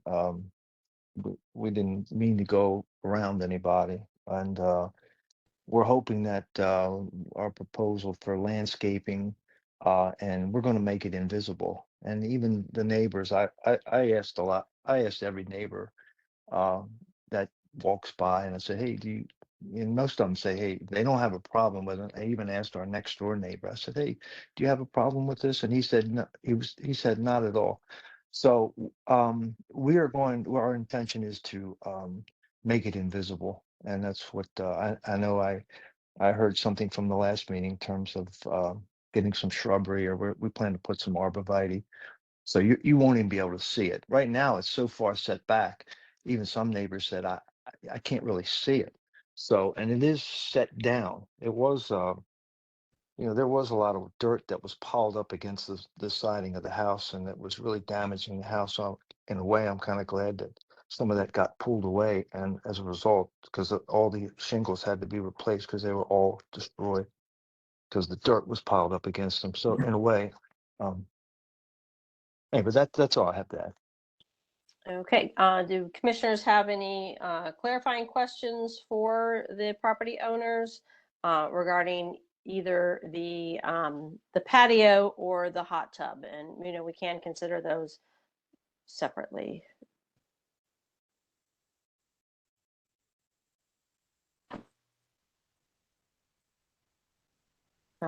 So I do have one question, not seeing anyone else raise their hand, regarding your decision to place the hot tub on the in where you placed it, as opposed to in the backyard, which might be more appropriate. Well, the backyard, if you notice our backyard, it's extremely small. And I guess it's more out of uh, it's neighbor courtesy. I mean, like Julie mentioned, we have 4 young kids, and we wanted to protect the privacy of the neighbors more so than ourselves. And it's in the most isolated possible spot on the property. You won't even be able to see it. But if it was in the back, it's clearly visible to 1608 Division and the Shays property. And I didn't want to cause any trouble with the neighbors. So it's in the most isolated spot on the property. I can't.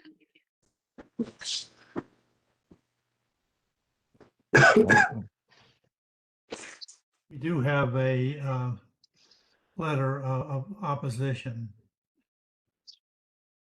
Can't talk. Historic Lutherville. Was that okay? For about. I think Dan has a question. Could you allow Julie back in? Is she still in? Okay, yeah, I'm here. Okay, She's thank you. back on. Okay, go ahead. Sorry about that. I mean, we did put the hot tub on the side of the house. I don't know if that matters. But I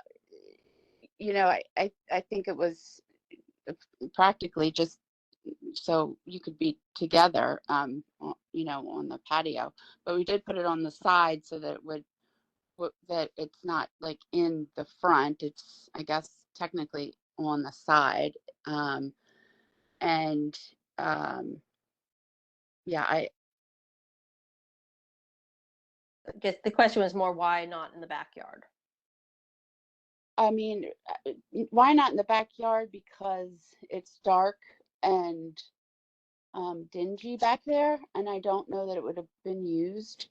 And I also, if I have any teenagers in the back, I would like to be able to see them, versus in the back is a little more, it's away from the kitchen and it's away from where I typically am. And so this is a way that I can make sure that everything is being supervised and appropriate. And, that's just a motherly thing, I guess.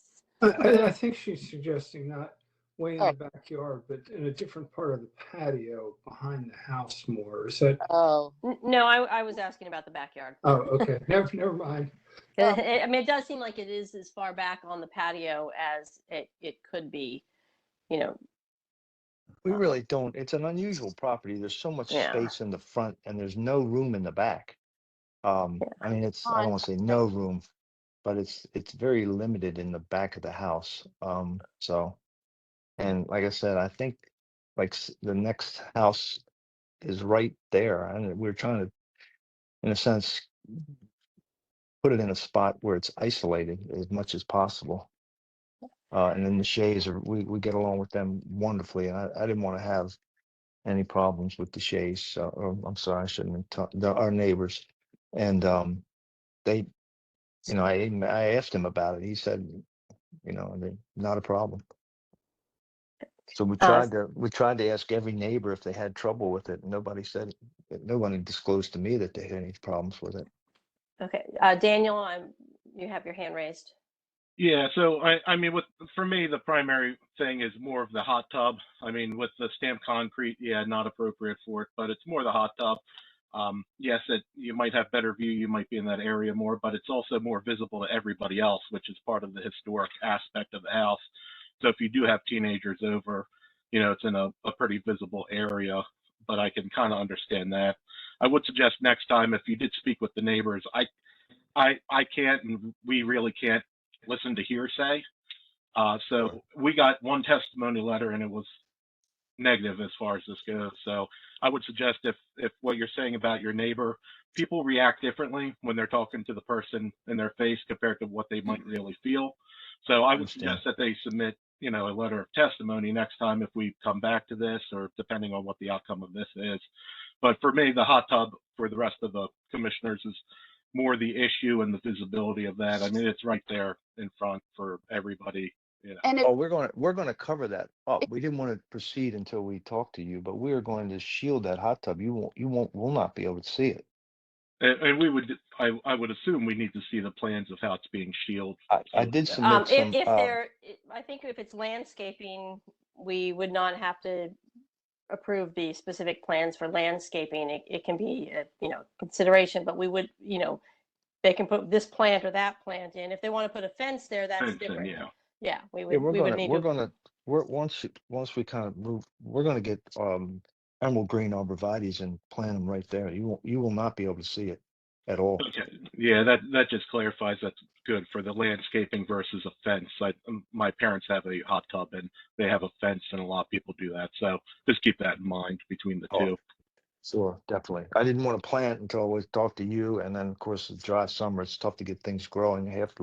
We lost some things on, we lost some of the lawn and trees, so we're just trying to pick the right time to plant everything. Okay. Are there other commissioners who have comments or questions regarding either the patio or the hot tub placement?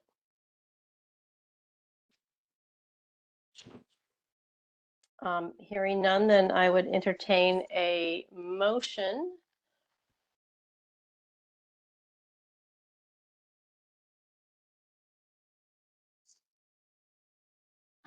I motion that we approve staff recommendation to accept both the driveway and the installation of the hot tub.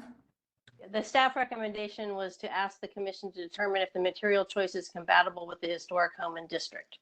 So if you could clarify your motion. The patio and the hot tub. So would this be, so Lily? I'm sorry, I was trying to listen to Ed. What did Ed add so that I can improve? So for this project, if you were to propose a motion as proposed with no changes, you could issue a notice to proceed, which is basically saying that you recognize that the project is not the most appropriate, but you feel that it's not the most detriment. It's not going to cause too much harm to the district as a whole or the property, because the hot tub is something that's going to be temporary, can be removed in the future. you would want to issue the notice of proceed instead of a certificate of appropriateness. I just wanted to note that.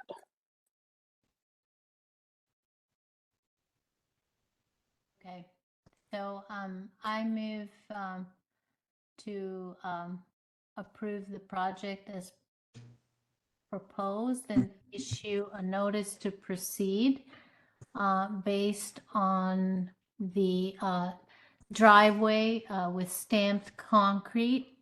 Although this is not a material that we would typically first recommend in this district, it doesn't, given that it's in the patio and the depth of the front yard is further back towards the house, it doesn't seem to create a big issue visibility from the street.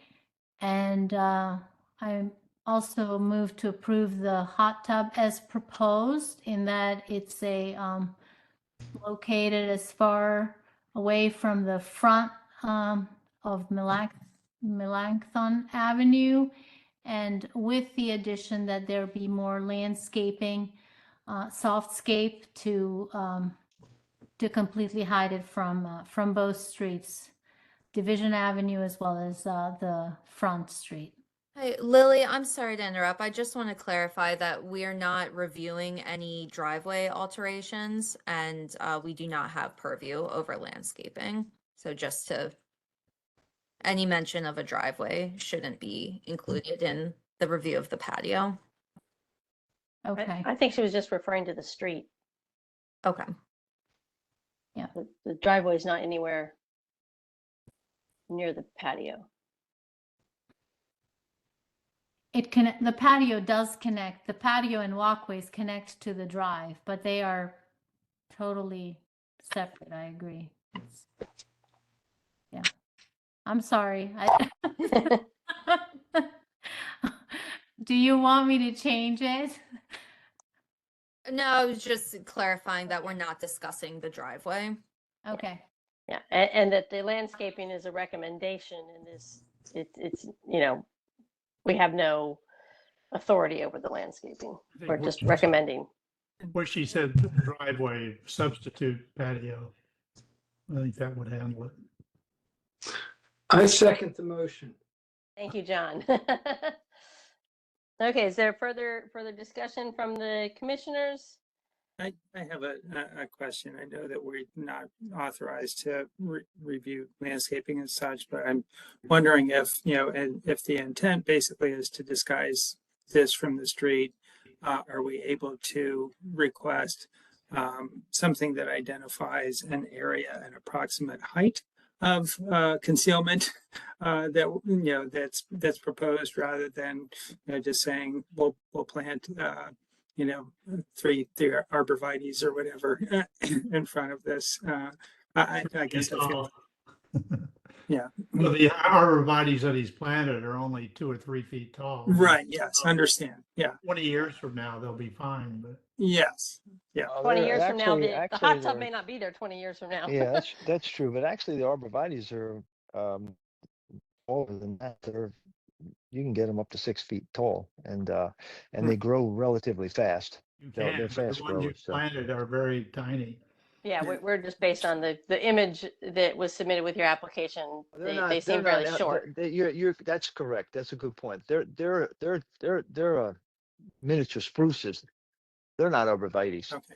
Okay. And they were spaced, you know, at this point far apart to not really provide any screening. Mm-hmm.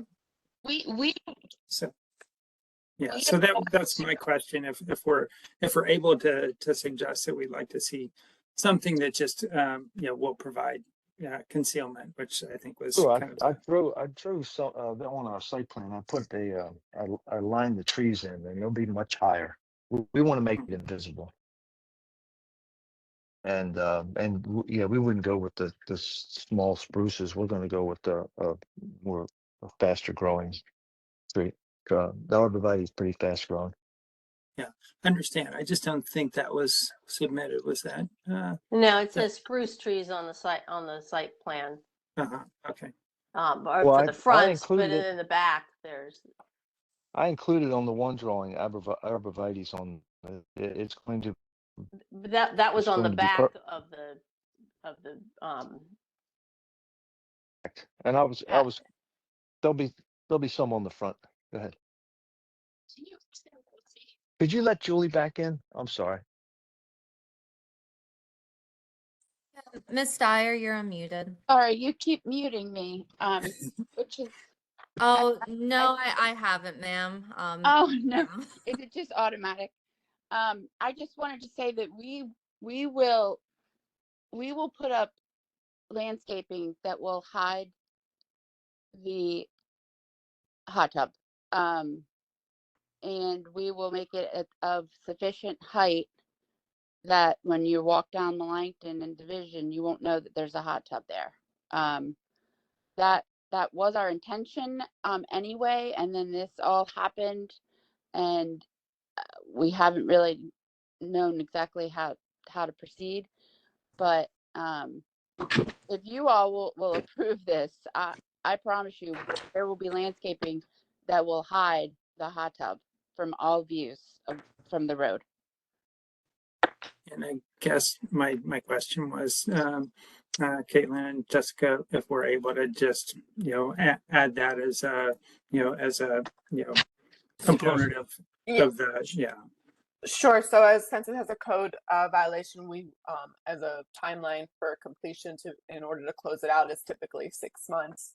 So they would have 6 months to do it. We would follow up with the property owners to see if you planted that within that time, and then we can close out the code violation with code enforcement. Okay. So if Lily, if you are amenable to including that as the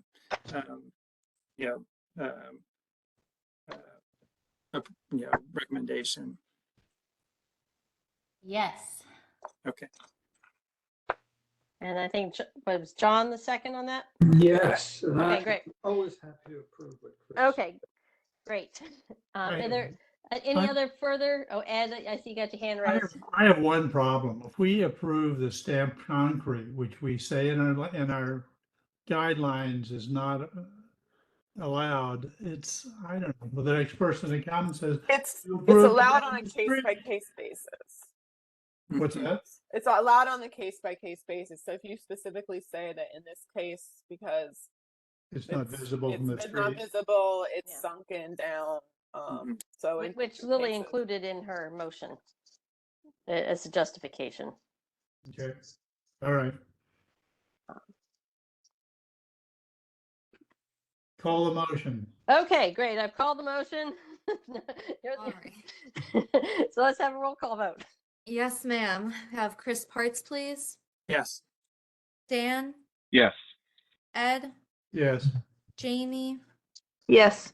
John, Yes. Lily, Yes. Yes. Ted. He's Ed opposed is in the comment. opposed. Vince, please. Vince was having issues with his iPad, so I don't know if. Okay. Oh, you're here still.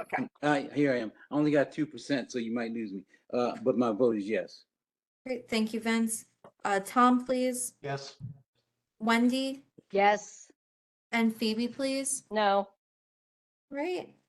So we have 2 votes in opposition and 8 affirmative, so the motion carries. Okay, so moving on then to, I believe we're on agenda item 19, which was pulled from the, it was moved off the consent agenda. So this is the Ferguson property. And the reason it was pulled from the consent agenda is so that Jamie Ferguson could recuse herself from the vote. Great, thank you. So Ferguson property is located at 786 Glen Avenue in Ellicott City, County Council District Number 1. This is a contributing resource within the OL and National Register Historic District, and the applicant is seeking Part 2 approval for plumbing and drywall repairs, as well as a window replacement. So the interior repairs to address an active leak in the second floor bathroom, and the work will include plumbing and drywall repairs and replacements to the bathroom and sunroom. Additionally, the applicant wishes to remove and replace an inoperable circa 1990s stained glass plexiglass window in the bathroom with a new 24 by 23 inch vinyl window to fit the existing window opening. And staff recommends to vote to issue a certificate of appropriateness as proposed, citing Baltimore County Historic Design Guidelines, Chapter 2, Windows and Doors, and County Codes Section 11-2-201 and 32-7-405. Okay, so we do know the property owner is with us and is already a panelist. I assume that there are no other testimony or speakers. No, we did not receive any written testimony or have any registered speakers for this item. Okay, so Jamie, if you wanted to say anything related to this, if not, then we'll just proceed to with the discussion and vote. I don't have anything to add, but I'm happy to answer any questions. Are there any questions from the commissioners? Point of clarification. Yes. The plexiglass window is the exterior storm panel that the stained glass itself is remaining. It's just the protection on the outside of it that's going to be replaced. No, I would like to have the whole window replaced so that the bathroom itself has no real ventilation, and so I'd like to have a window where I could open up and down to have a screen. Okay. Is the intention to kind of keep the existing frame there then, or how's Yeah, how oh, much of a most replacement? definitely. Yeah, I definitely want to keep the framing. Okay. Okay, any other questions from the commissioners? Hearing none, I would entertain a motion.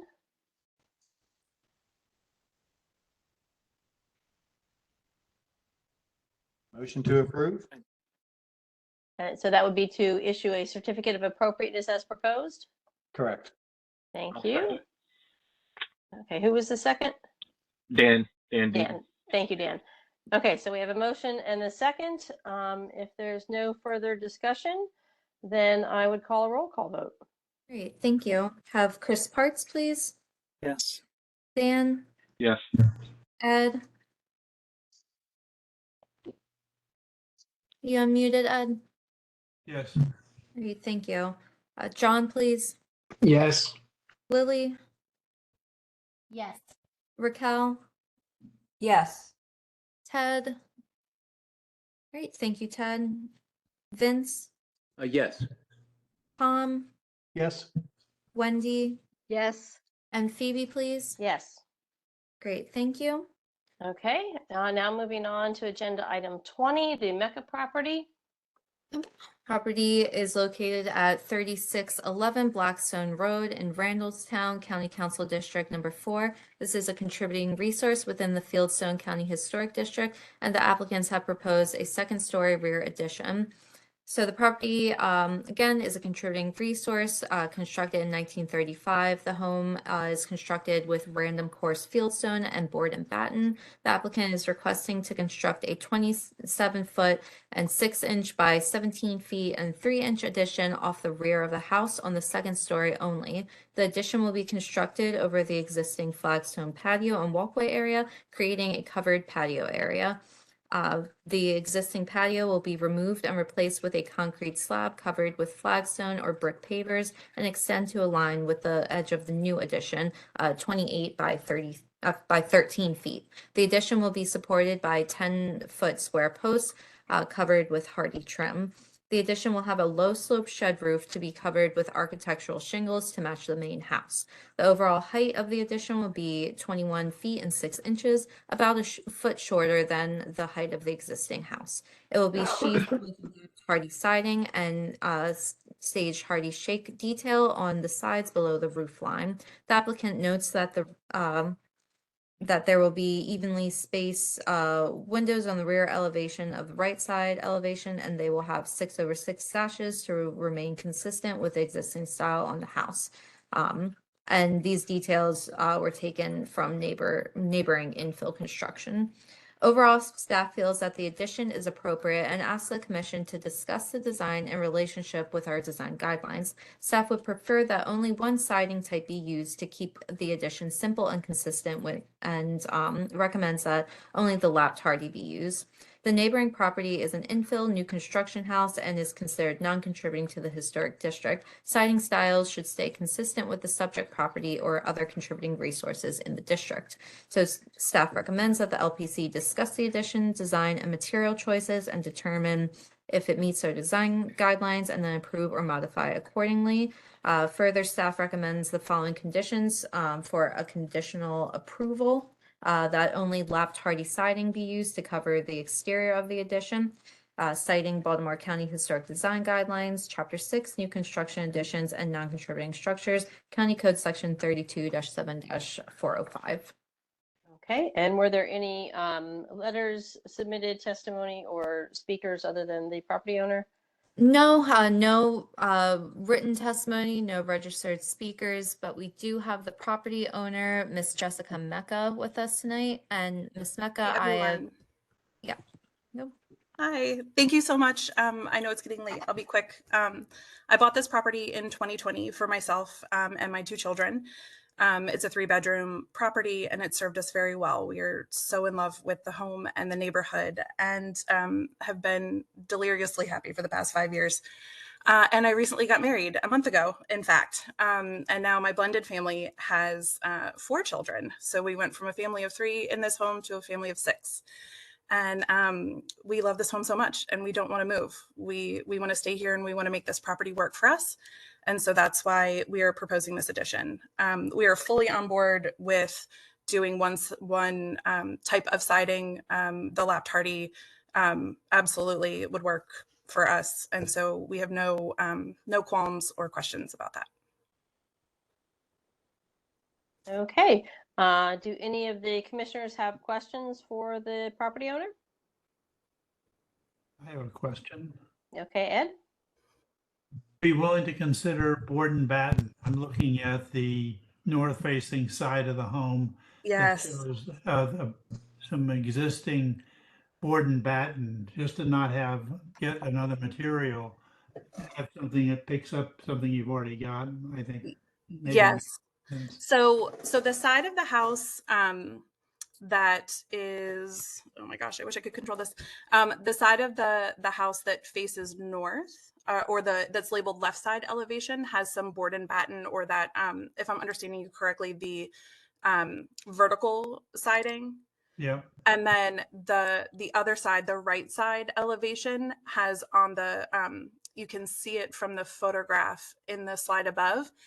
The sunroom area has what appears, it's the same type of siding, but it's horizontal, so it's lapped. So I think from where you see it, I'm absolutely willing to consider anything, but that sunroom piece, the siding on near the roof is that horizontal siding. So we are happy with either board and batten or the horizontal lap siding, either one. So you can see, if you scroll down just a little bit, this side, this photo number 5 has vertical siding, but from the side that faces the other way, where you would see more of the addition. So there's the vertical here, but you don't really see much of the addition from this side of the house. You really see the addition from the other side of the house, where the sunroom is, where it's horizontal. So it's a little bit above the windows.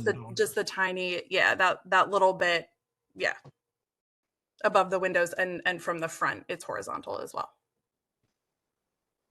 So I'm also a little confused on how the addition fits in. If I'm looking at, it's called the rear elevation, is that where the addition is fitting in? So, yep. So that photo, these are two photos. One is from the side, and then one is from the back. And the rear, the photo of the back of the home is where the addition will be. That red arrow absolutely is pointing to where the addition will be. And then this is like this is facing from my backyard, facing toward the rear of the home where the addition will be. Where that tree is? Yes, the tree will have to be removed. So you're blocking off those dormer windows. Yes.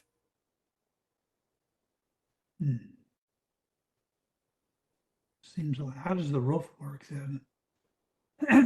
So it's a shed roof that is aligned with the there are kind of two roof lines. There's Seems very complicated there with, I'm not sure how you're gonna do that.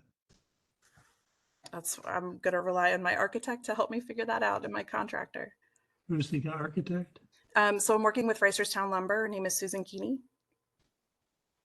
I don't see how that's gonna work, but that's looks messy to me. I think you hard to see it from the got a tree in front of it, and then it's coming down. It looks like that single-story gable sheds against the addition there. It goes down, and then the single story water slopes right into the side. That's leak waiting to happen. Dangerous way to do it. You need a much bigger cricket in there to get the water out. I think that's messy. Does anyone else have a? And that's blocking it. You're not showing the other dormer, so you're taking out the other dormer. So it would cover There are both three dormers. dormers on that side that I'm looking at that are two behind the tree, one not behind the tree. Yes. So all those dormers are going. Yeah. Okay, I'd like to comment a little bit on the massing, overall massing, which I think maybe starts to tie in with the roof conversation. Based on the other images that you provided in the alterations in the neighborhood, you had one example of an infill, which is obviously a very different character because I guess it's all new. But then the others, if you go back to some of the other pictures of neighboring houses that you took, the roof lines really nestle in, the new with the old. They're subsidiary. They match in roof slopes. The eaves tie in. So my concern with the proposal is that this shed roof is very, it's uncharacteristic with the house that you have. And it also creates a very big, large volume on the second story that becomes top heavy. So I would really suggest considering rotating, doing a different roof, a gable roof that maybe starts to break down the scale on the side, because it is on the back as an addition, but you have that side view that you really see the full extent of the house. So you see the smaller scale of all these I forget what the dormers are called, but these dormers that peek through the front elevation to become the window dormers. So that's a very, it breaks the scale of the roof, but now you're having a new addition go into the side that is really massive. So I would really, I have a problem with the scale of it. I don't think the scale of the addition, even though you're saying it's a foot below the main roof line, in terms of a mass, it's a very heavy mass added onto the existing house, and it doesn't quite yet relate to the roof lines and the existing eaves of the house. Okay, thank you. I appreciate that. Is there something you would you suggest we take back to our architect to have revisions made? I'd rethink it. I don't think this looks like you're creating so many problems and So another thing we had losing all considered, this nice character of these nice dormers in the back. And I think must be another way to, I don't, I'm not going to try sure, to design it for you, but I don't think no, this is a good solution. And that, I'm not sure you're going to like that space underneath the building. Yeah. It's pretty deep. It's pretty deep and it looks dismal to me. I don't think it's the thing you're going to like being out there. And I would just also emphasize Ed's comment earlier. If you look at the rear elevation, the valley that's created between the existing building and that sidewall, you're talking 17 feet of continuous kind of water just pounding against that wall there. And that is inevitably going to fail at some point. It's not a question of if, it's a when. Yeah. so can I ask a question if you don't mind?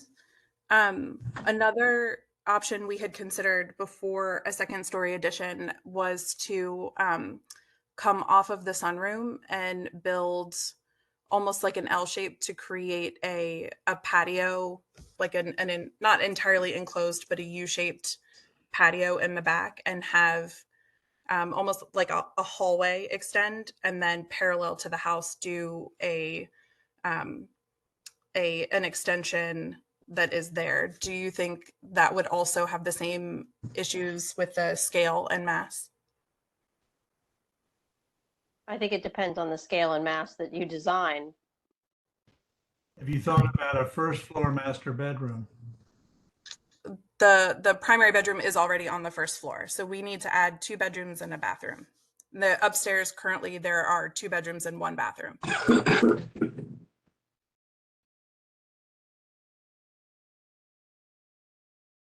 Well, I think, I don't know the answer, but I think Sure. this is working. I have a question, Yes, Vince. and this is for the owner. Ultimately, what is it that you're looking to gain from this addition? I would like for my family to be able to live together. So currently, my husband and I do not live together. We got married a month ago, and he is still in a condo with his 2 children. My children and I live in this house. We're looking for a way to, without having to move from this house because we love this property, make this property work for us. So adding bedrooms and bathrooms. By adding 2 bedrooms, yes, we have 3 teenagers and an almost teenager, so 4 children. That sharing bedrooms isn't an option for us. Even like in our divorce agreement, sharing bedrooms isn't an option for us with our children. So we need to have separate bedrooms for all of our kids. We looked into trying to do something in the basement, but that is not a possibility for us. That was going to be my next question. Yeah. So because of the way the support of the house is, there's that support wall that runs down the middle of the basement. It makes the spaces so small that they wouldn't be like large enough to fit a bed in. What I'm hearing the commission talk about, and I'll put this in a motion, I move that we deny this application at this moment with the recommendation that you bring it back to us after having another conversation with your architect and try to come up with a better solution to the problem. What I'm hearing from architects is this design is going to create some water problems and not necessarily be the best space problem for you because the depth of that patio. So perhaps we could talk next month again after. Maybe the architect ought to be here. Yeah. A good point. Yeah. Okay. I will see if I can get her to join us. And maybe think about some different options in terms of a hyphen, or maybe explore some of the other options that you were considering, so it's not so top heavy. Maybe you do 2 bedrooms on the first floor. Why do they have to be on the second floor? Sure, they don't have to be on the second floor. There might be a better Absolutely. solution there someplace. I'm not sure how to do it, but I don't know the house that well. But I do think you might look into that. I think this is creating a lot of awkward situations. No, I appreciate that feedback. Thank you so much. This is why we're going through the process. We've never done anything like this before. So I really appreciate hearing you out. We absolutely want to maintain the integrity of the home and the neighborhood. We love it truly so much. So back to the drawing board, and we'll be back. Yeah, so we still have to vote on the motion, but assuming that it goes the way we think that it's going to based on the conversation, hopefully the next meeting will be shorter as well with not as long of an agenda. So I believe that John had a motion to deny this application and to recommend that the applicant come back to us with a different design. And I think we're waiting for a second. Second. Okay, that was Chris. And let's proceed with a roll call vote. So saying yes means that we are denying the application. Great. Thank you for clarifying, Phoebe. Could we have Chris Parts, please? Yes. Dan? Yes. Ed? Yes. Jamie? Yes. John? Yes. Yes. Raquel? Yes. Ted? Ted's in the chat. Yes to deny the application, he says. Thank you. Vince, please. Yes. Tom? Yes. Wendy? Yes. And Phoebe, please. Yes. Great, thank you. And Ms. Mecco, just as a reminder, the meetings are recorded, so it'll be available tomorrow for you to share with your architect. And Caitlin and I will be back in touch with you tomorrow morning. Okay, great. Thank you so much. Great, thank you, ma'am. Okay, so moving on, we're getting to the home stretch, not quite there yet, but agenda item number 22, let's see, is this, no, 21, I'm sorry, 21? I skipped one. 21. No worries. Yeah, 21 Wishful Main thinking. Street, Main Street, 202 LLC property, 202 Great. Main Street in Reisterstown. Yep, so this is Baltimore County Final Landmark number 17, the Beckley House, and the applicants have proposed roof and gutter repairs and replacements, as well as in-kind window and shutter replacements. So the landmark property is a 2.5-story brick dwelling constructed in the late 18th century. The John Beckley house dates from 1779 and was originally built as a dwelling of John Reister Sr., the founder of the town. The Beckley house is one of the oldest and most visible structures in Reisterstown, as it sits close to the road at the corner of Cockeys Mill Road and Reisterstown Road. The style of the house is plain yet stately and substantial, federal or Georgian style. The building is comprised of several structures with a varied history of additions and modifications from 1779 to the early 1900s. Since its beginnings, the Beckley House has been home to a series of commercial proprietors serving the community of Reisterstown and those traveling the road through it. The property now serves as a coffee shop, and the applicant has proposed the following exterior alterations. And staff would like to note that the LPC reviewed several of the same work items at its April 11th, 2019 meeting, where the applicant received approval, though it appears that some of the work was never completed. So work item 1 for roof repairs and replacements.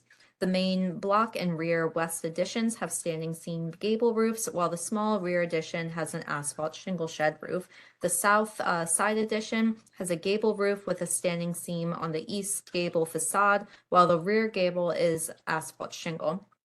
The existing roofing materials are presumed to be later replacements of the original material. The applicants propose to replace and repair all roofing, and the work will include the following: to remove and replace all roof membranes, flashing, sealants, and deckings, install ridge vent on the main gable, replace main block and rear addition gable roofs with Timberline HTZ architectural asphalt shingles, replace rear addition shed roof with torch down membrane, sand paint and reseal the east gable of side addition roof, remove asphalt shingle rear gable roof, and replace with Timberline HTZ architectural asphalt shingles.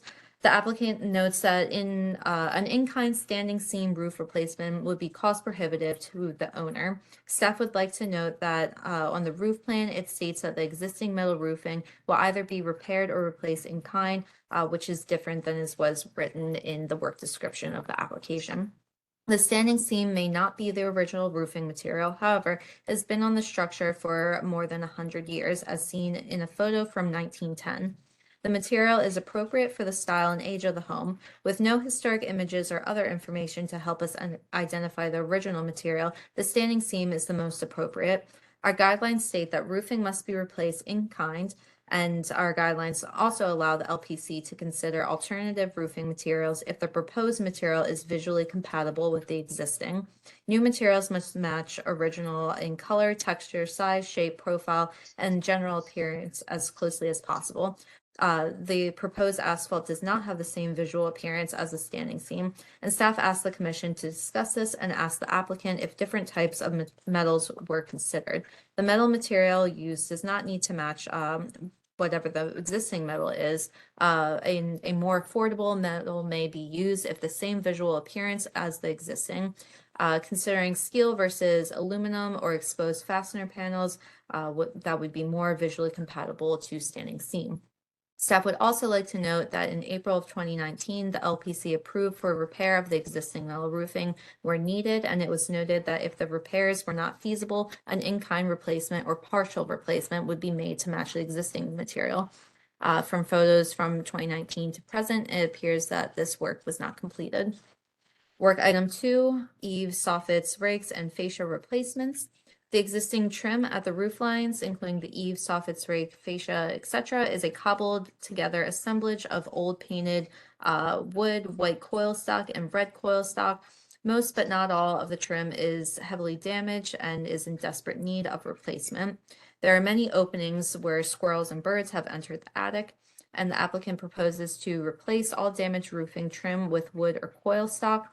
Staff recommends using a wood or composite, such as smooth textured AZEK, instead of coil stock.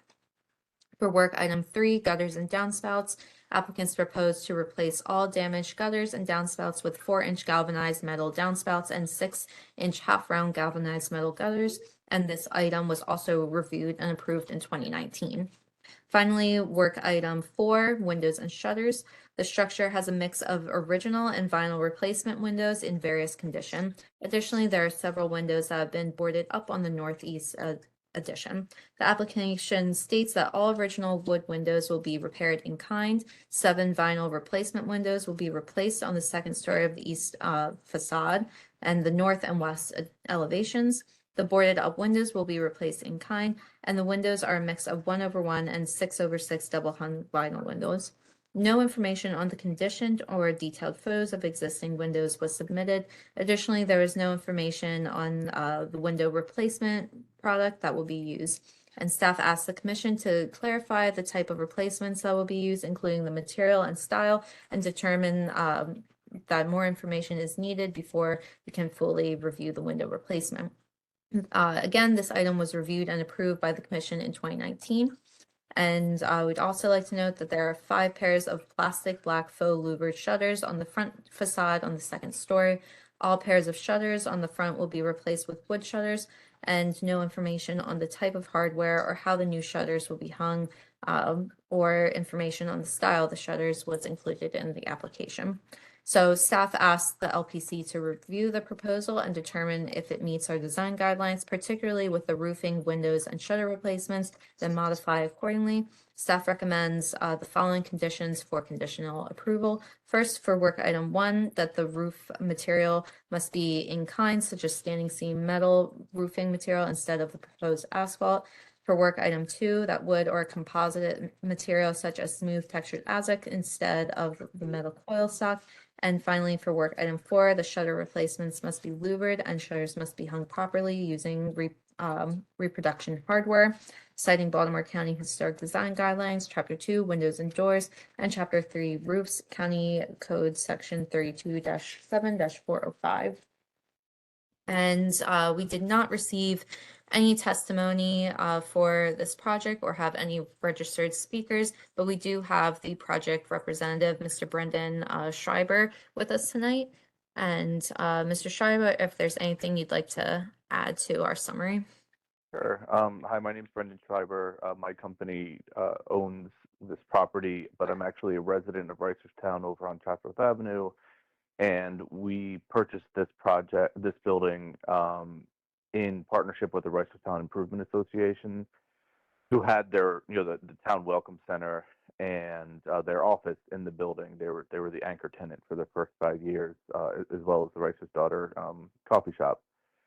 We purchased the building and started renovating it right before COVID hit. The coffee shop literally opened 2 months before COVID hit, and I'm sure everyone knows how difficult that time was for commercial or for retail and food services and all that.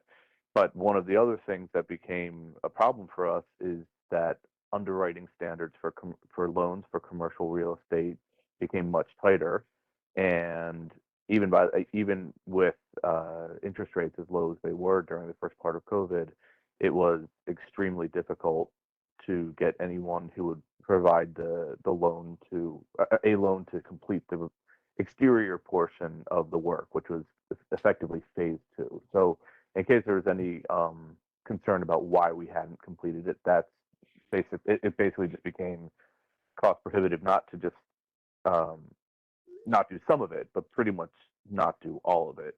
We are now in a position where we have gotten some interest from the state and possibly the county to provide subsidy to do the work. I do want to just clarify though that any work that is done whatsoever will have to be covered by public subsidy, because we've literally put hundreds of thousands of dollars into this project that is, of course, intended to be a community hub for anyone who's been there. And we really did it with an eye towards not only maintaining but celebrating the historic fabric of the building. So I'm actually, with a few clarifications, I'm actually okay with everything that the staff recommended, and would be happy to either come back with further specifications on the windows and the shutters. Our company and I personally specialize in historic preservation, primarily down in the city, and we're very accustomed to working with these requirements. So this is really just a first pass to see what everyone's position on all of this is. I do have one or two questions, but I don't know if it's appropriate to ask them now or if I should wait for everyone to comment. I'm fine with you going ahead and asking your questions now. Okay. That might clarify then what questions we have for you. Sure. So for the coil stock, I just wanted to clarify, we don't like having the coil stock there, but some of it is in very good shape. And we would prefer to not have to replace it. That's really I'm only really referring to the, well, you can actually see it in the picture right there. The portion, it's really, I think it's actually an enclosed gutter at the front of the existing newer standing seam metal, on the left. The question is where there is other coil stock in place. Well, actually, I'm sorry, I misspoke. Wherever we replace anything, we will not necessarily need to replace the coil stock because it's in good enough condition to leave it in place. And I'm sorry if anyone could hear my children screaming in the background.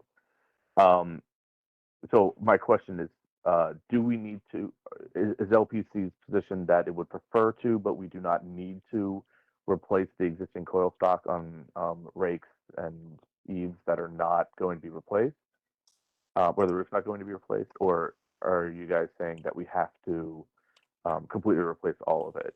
Whatever we replace, we would like to just put painted wood back, but we can review that at a later date. Because we're not planning on doing this work until closer to the winter anyway. And then second question is, I just want to make sure that I heard clearly where we have to do standing seam. We're not talking about hand crimps or anything like that, right? Because we got prices for that and it was astronomical because it's such a niche specialty. So it sounds like we are able to do panels that are interlocking, the ones where you just layer them on top of each other, the seams are layered. And I can follow up with another question, or I can follow up with staff after if that's more appropriate use of the time, but I figured I'd ask it while we're here.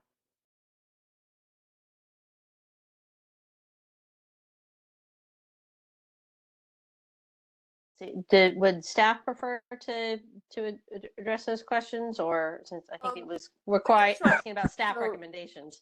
Sure, we can. Yeah, I mean, if the coil stock is in good condition and he doesn't need to replace, you can keep it on the building, obviously. Especially, I mean, if you want to plan to replace it eventually, it's great. But if it's fine and doing what it's supposed to right now, you're not going to be forced to replace it. And as for the roof, yeah, I mean, you don't have to, I mean, again, it's the commission's preference, but from staff point of view, as long as the standing seam has the same visual qualities as the current metal roof, I think that would be an appropriate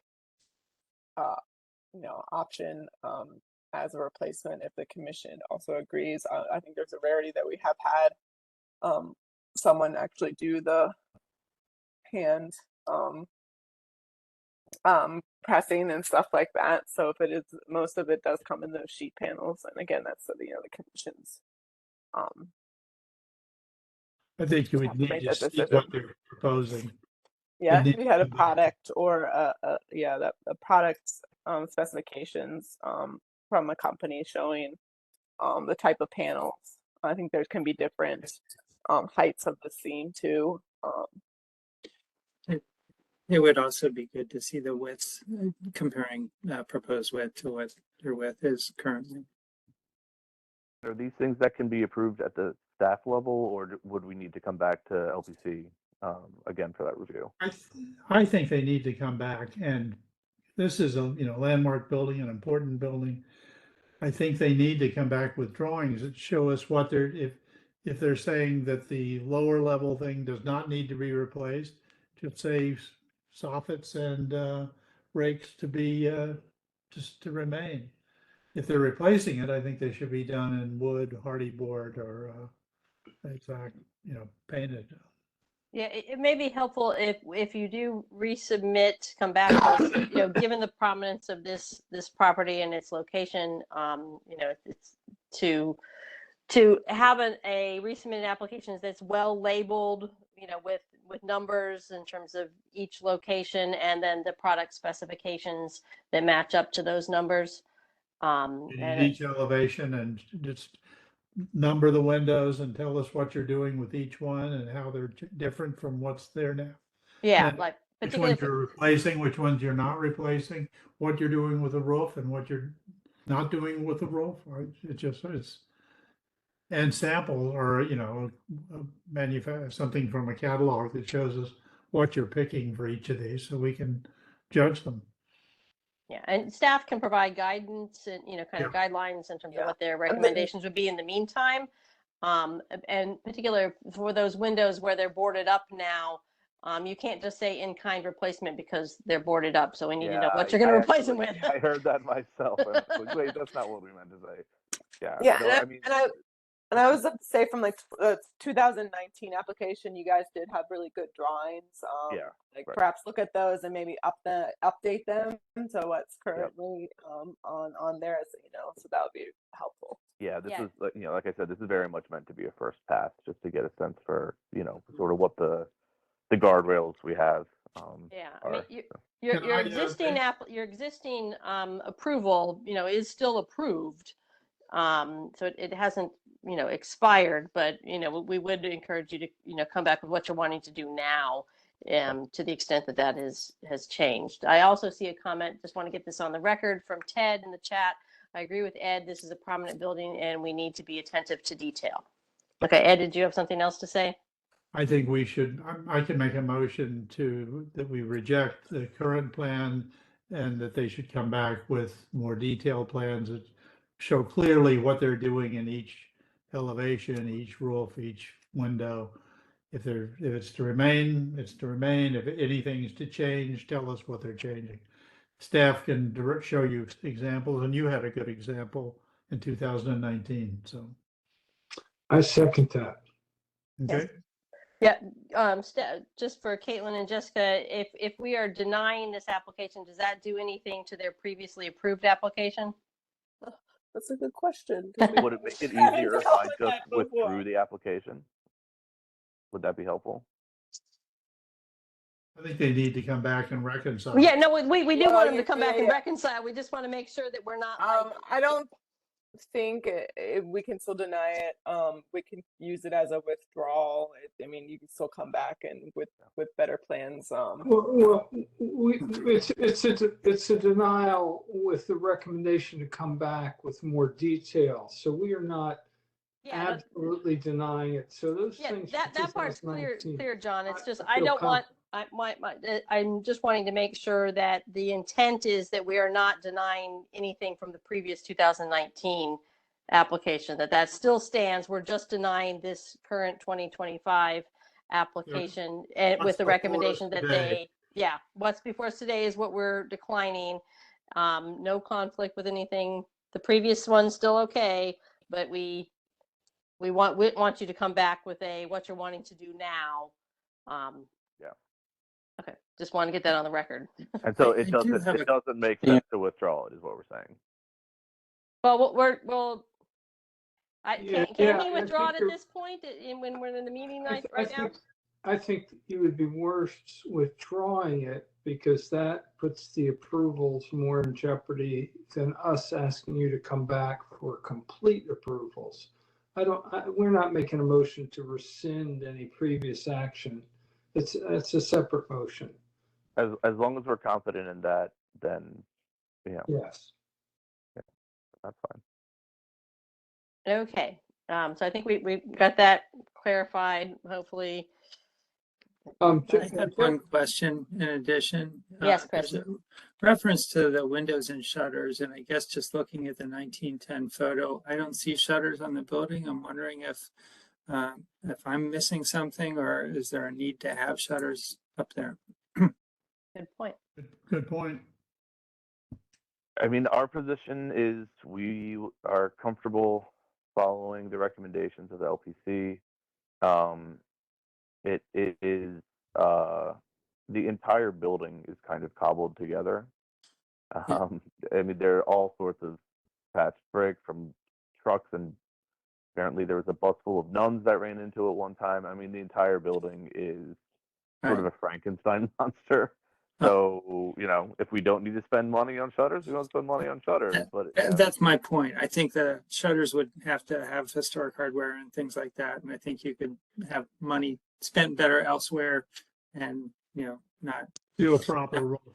Yeah, you can make the Yeah. case to remove the shutters, the existing plastic shutters, vinyl shutters, and whatever repair needs to be done underneath that, but don't put new shutters up. And you've got historic documentation from the 1910 picture that there was no shutters, and unless you can find pictures that there were shutters historically, then historically there was probably shutters in the age of the building, but over the years they probably were lost unless there's in a window, in the original window frame, if you see any hardware that still exists, would be enough evidence to tell. But if it's better to have those vinyl shutters off. Yeah. And I'm fairly certain there is hardware still on several of the windows, but I'm not looking to advocate for it either way. Like I said, we're really, we're accustomed to doing this kind of thing, and I know what you guys need in terms of cut sheets and things like that for whether we do shutters or not, and same with the windows. So I think I'm sort of just getting a free look at how everyone feels about this. yeah, and if at a later date, you can come back to us with shutters in a separate application later. Sure. It may be if there's a lot of hue and cry about where the shutters, right? Yeah, and you find more evidence about them. Sure. Okay, so we have a motion.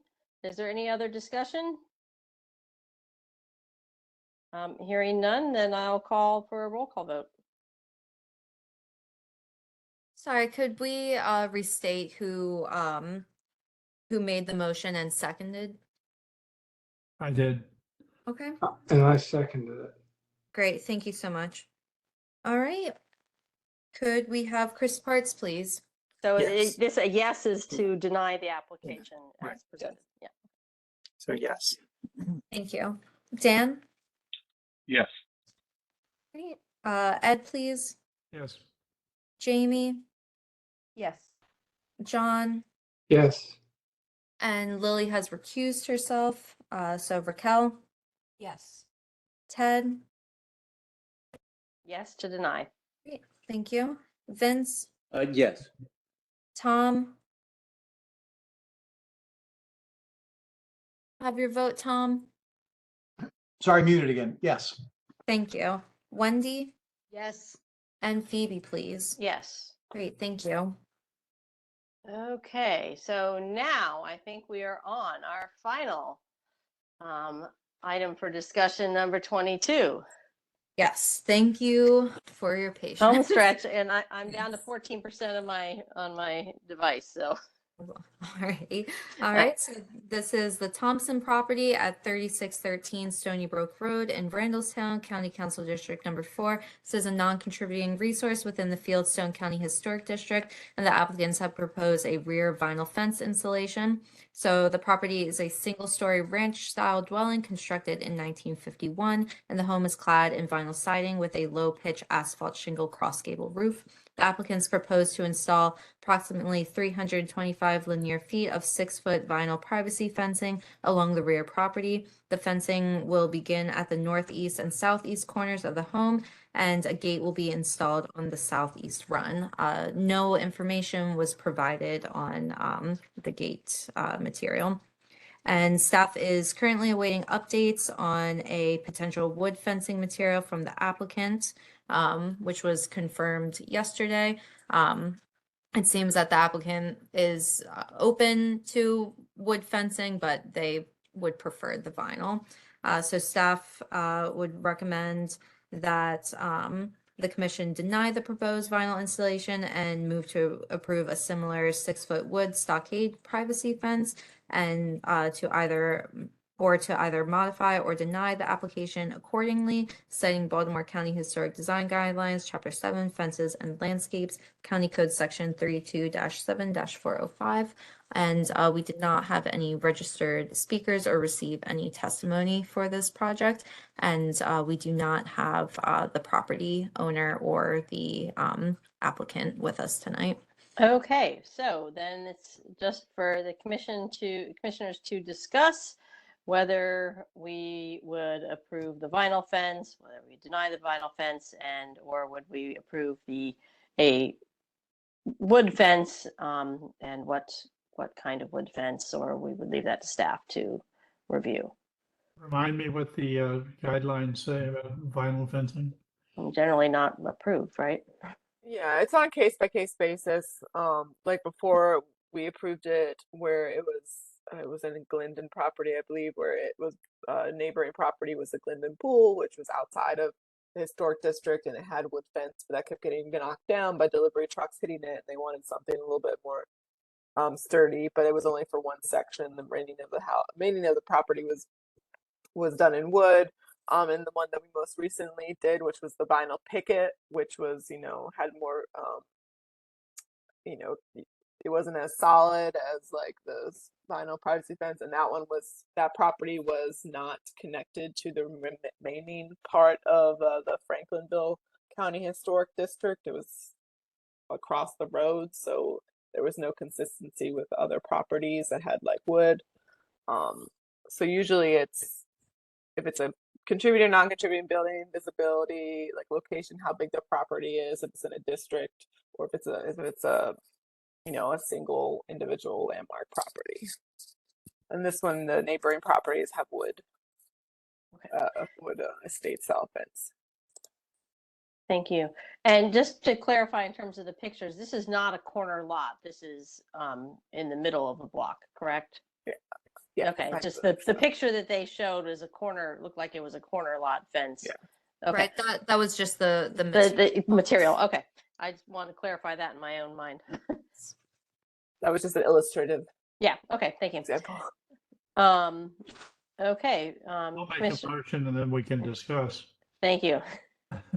I move that we reject the vinyl fencing and come back either to staff or to resubmit wood fencing. I second. Is that okay? Yes, and Steph, does that work for you as an emotion that we would voting to? to deny the vinyl fence, do we need to specify whether we would approve conditionally a wood fence, You or could approve it conditionally saying you want staff a to? well, no, I would just say that you would want a 6-foot wood privacy fence that's similar to the one that they're proposing, like a stockade style. And if they want to propose a different style wood fence, like similar to the neighbor, like the estate style, then they could come back with a new application, if that's the easiest. Yeah, I mean, I think if we can get this, if this is in terms of allowing staff to approve the stockade versus, some other style wood fence. So just to save our time of having it. Well, I mean, if you do it in conditional approval, it wouldn't need us to Okay. say that. Okay, so I move we conditionally approve it on the condition that they change the vinyl to a wood stockade fence. And staff would review the details. Thank you, Ed. And Lily, were you the second? Yes, And that works. Yeah. okay, great. Any further discussion? Great, hearing none, let's do a roll call vote. Great. Have Chris Parts, please. Yes. Dan, Yes. Ed, Yes. Jamie, Yes. John, Yes. Lily, Yes. Raquel, Yes. Ted. Ed says yes in the chat. Perfect. Thank you. Vince, Yes. Tom, Yes. Wendy, Yes. and Phoebe, please. Yes. Great. Thank you. All right. Almost done. Yep. All that's left are our tax credit applications that came in either with prior approval from MHT or work that was approved by staff as part of emergency review. So first we have the Hammond property at 710 Cliveden Road in Pikesville. This is part 2 emergency approval for an in-kind HVAC replacement. We have the Meyer property at 5163 Viaduct Road in Relay, and they received part 2 approval for an in-kind roof replacement and new furnace installation. We have the Prue property at 1505 Frankie Avenue in Lutherville. This is a contributing resource, and they received part 2 approval for basement and attic repairs, including updates to the existing plumbing, electric, interior finishing work, as well as the front, rear, and cellar door repairs and replacements, and masonry repointing to the stone fireplace. We have the Pennington property at 304 Central Avenue in Glendon, and they received This emergency. is a contributing resource, right? But it's not a part 2. Okay, never mind. It's not part 2. I'm Never so mind. sorry. Just This is ignore what I this just is said. It's not. yeah. It's not This a part is 2 a approval. Okay. no. Emergency. This is yeah. I this Ignore must what I yeah. just I said. must have had a yeah. I probably just made an error in typing it in. Yes, so they are a contributing resource within the Glendon County Historic District, and they received emergency review of an in-kind asphalt roof replacement and gutter system. And next we have the Whitman property at 4702 Butler Road, again in Glendon, and they again received an emergency review for front step railing installation. We have the Sunderland property at 704 Cliveden Road, west in Pikesville, and they received part 2 approval for exterior painting to the main house windows and shutters, as well as roof shingle replacements and repairs to the chimney and flashing. And last we have the Attenborough property at 504 Dunkirk Road in Towson, and they received part 2 approval for electrical service upgrades, roof replacements, exterior painting, interior woodwork, hardwood floors, basement floor repairs, new boiler and hot water heater, as well as indoor paint removal. And just to clarify, looking back at 304 Central Avenue in Glendon, this was a historic review application that Yeah, was that's what I part meant. of emergency review. Yeah, I So it think wasn't. Yeah, it wasn't a tax it credit. is non-contributing. Yeah, that's what I. Yes. It's not tax credit. I was just saying So emergency. They I had apologize for roof confusion. damage. Yeah. Yes. No worries. Great. Okay, thank you for those clarifications. And now other business. Yes. So just so everyone knows, our next meeting, we will have a petition for a landmark delisting for 501 Bond Avenue. This has been on our radio for quite some time. And I will be talking with Jeff, our rep from the law office, next week to get some answers, some legal questions about this so that we're more prepared. But I just wanted to let you know, we also may have a National Register nomination to review as well. I've been in contact with MHT about that, but we're still waiting on that one. And just an update on everything with council.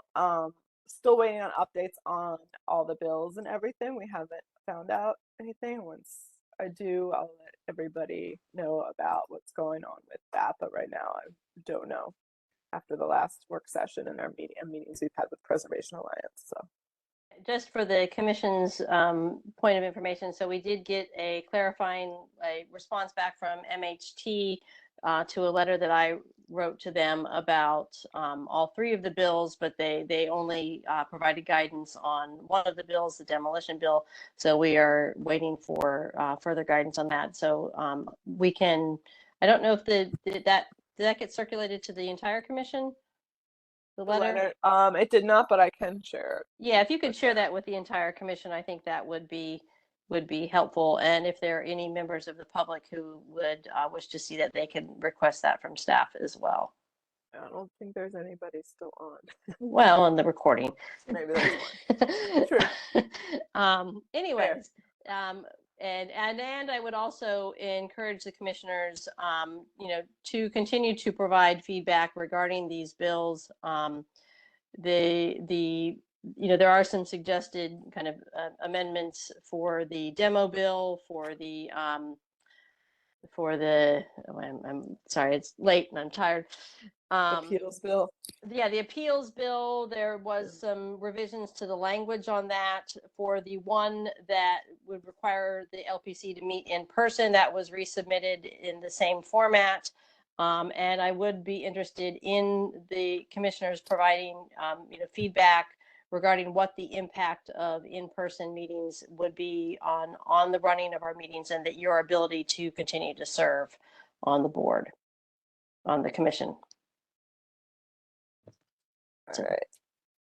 Thank you.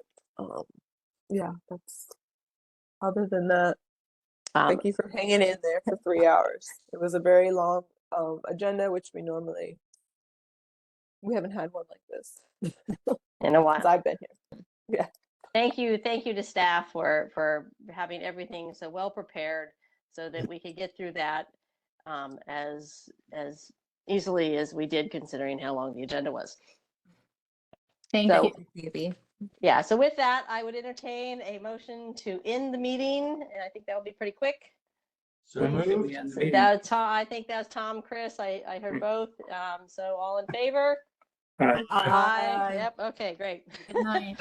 Good night. Thank you. Good night. Thank Thanks you. so much. Thank you. Bye.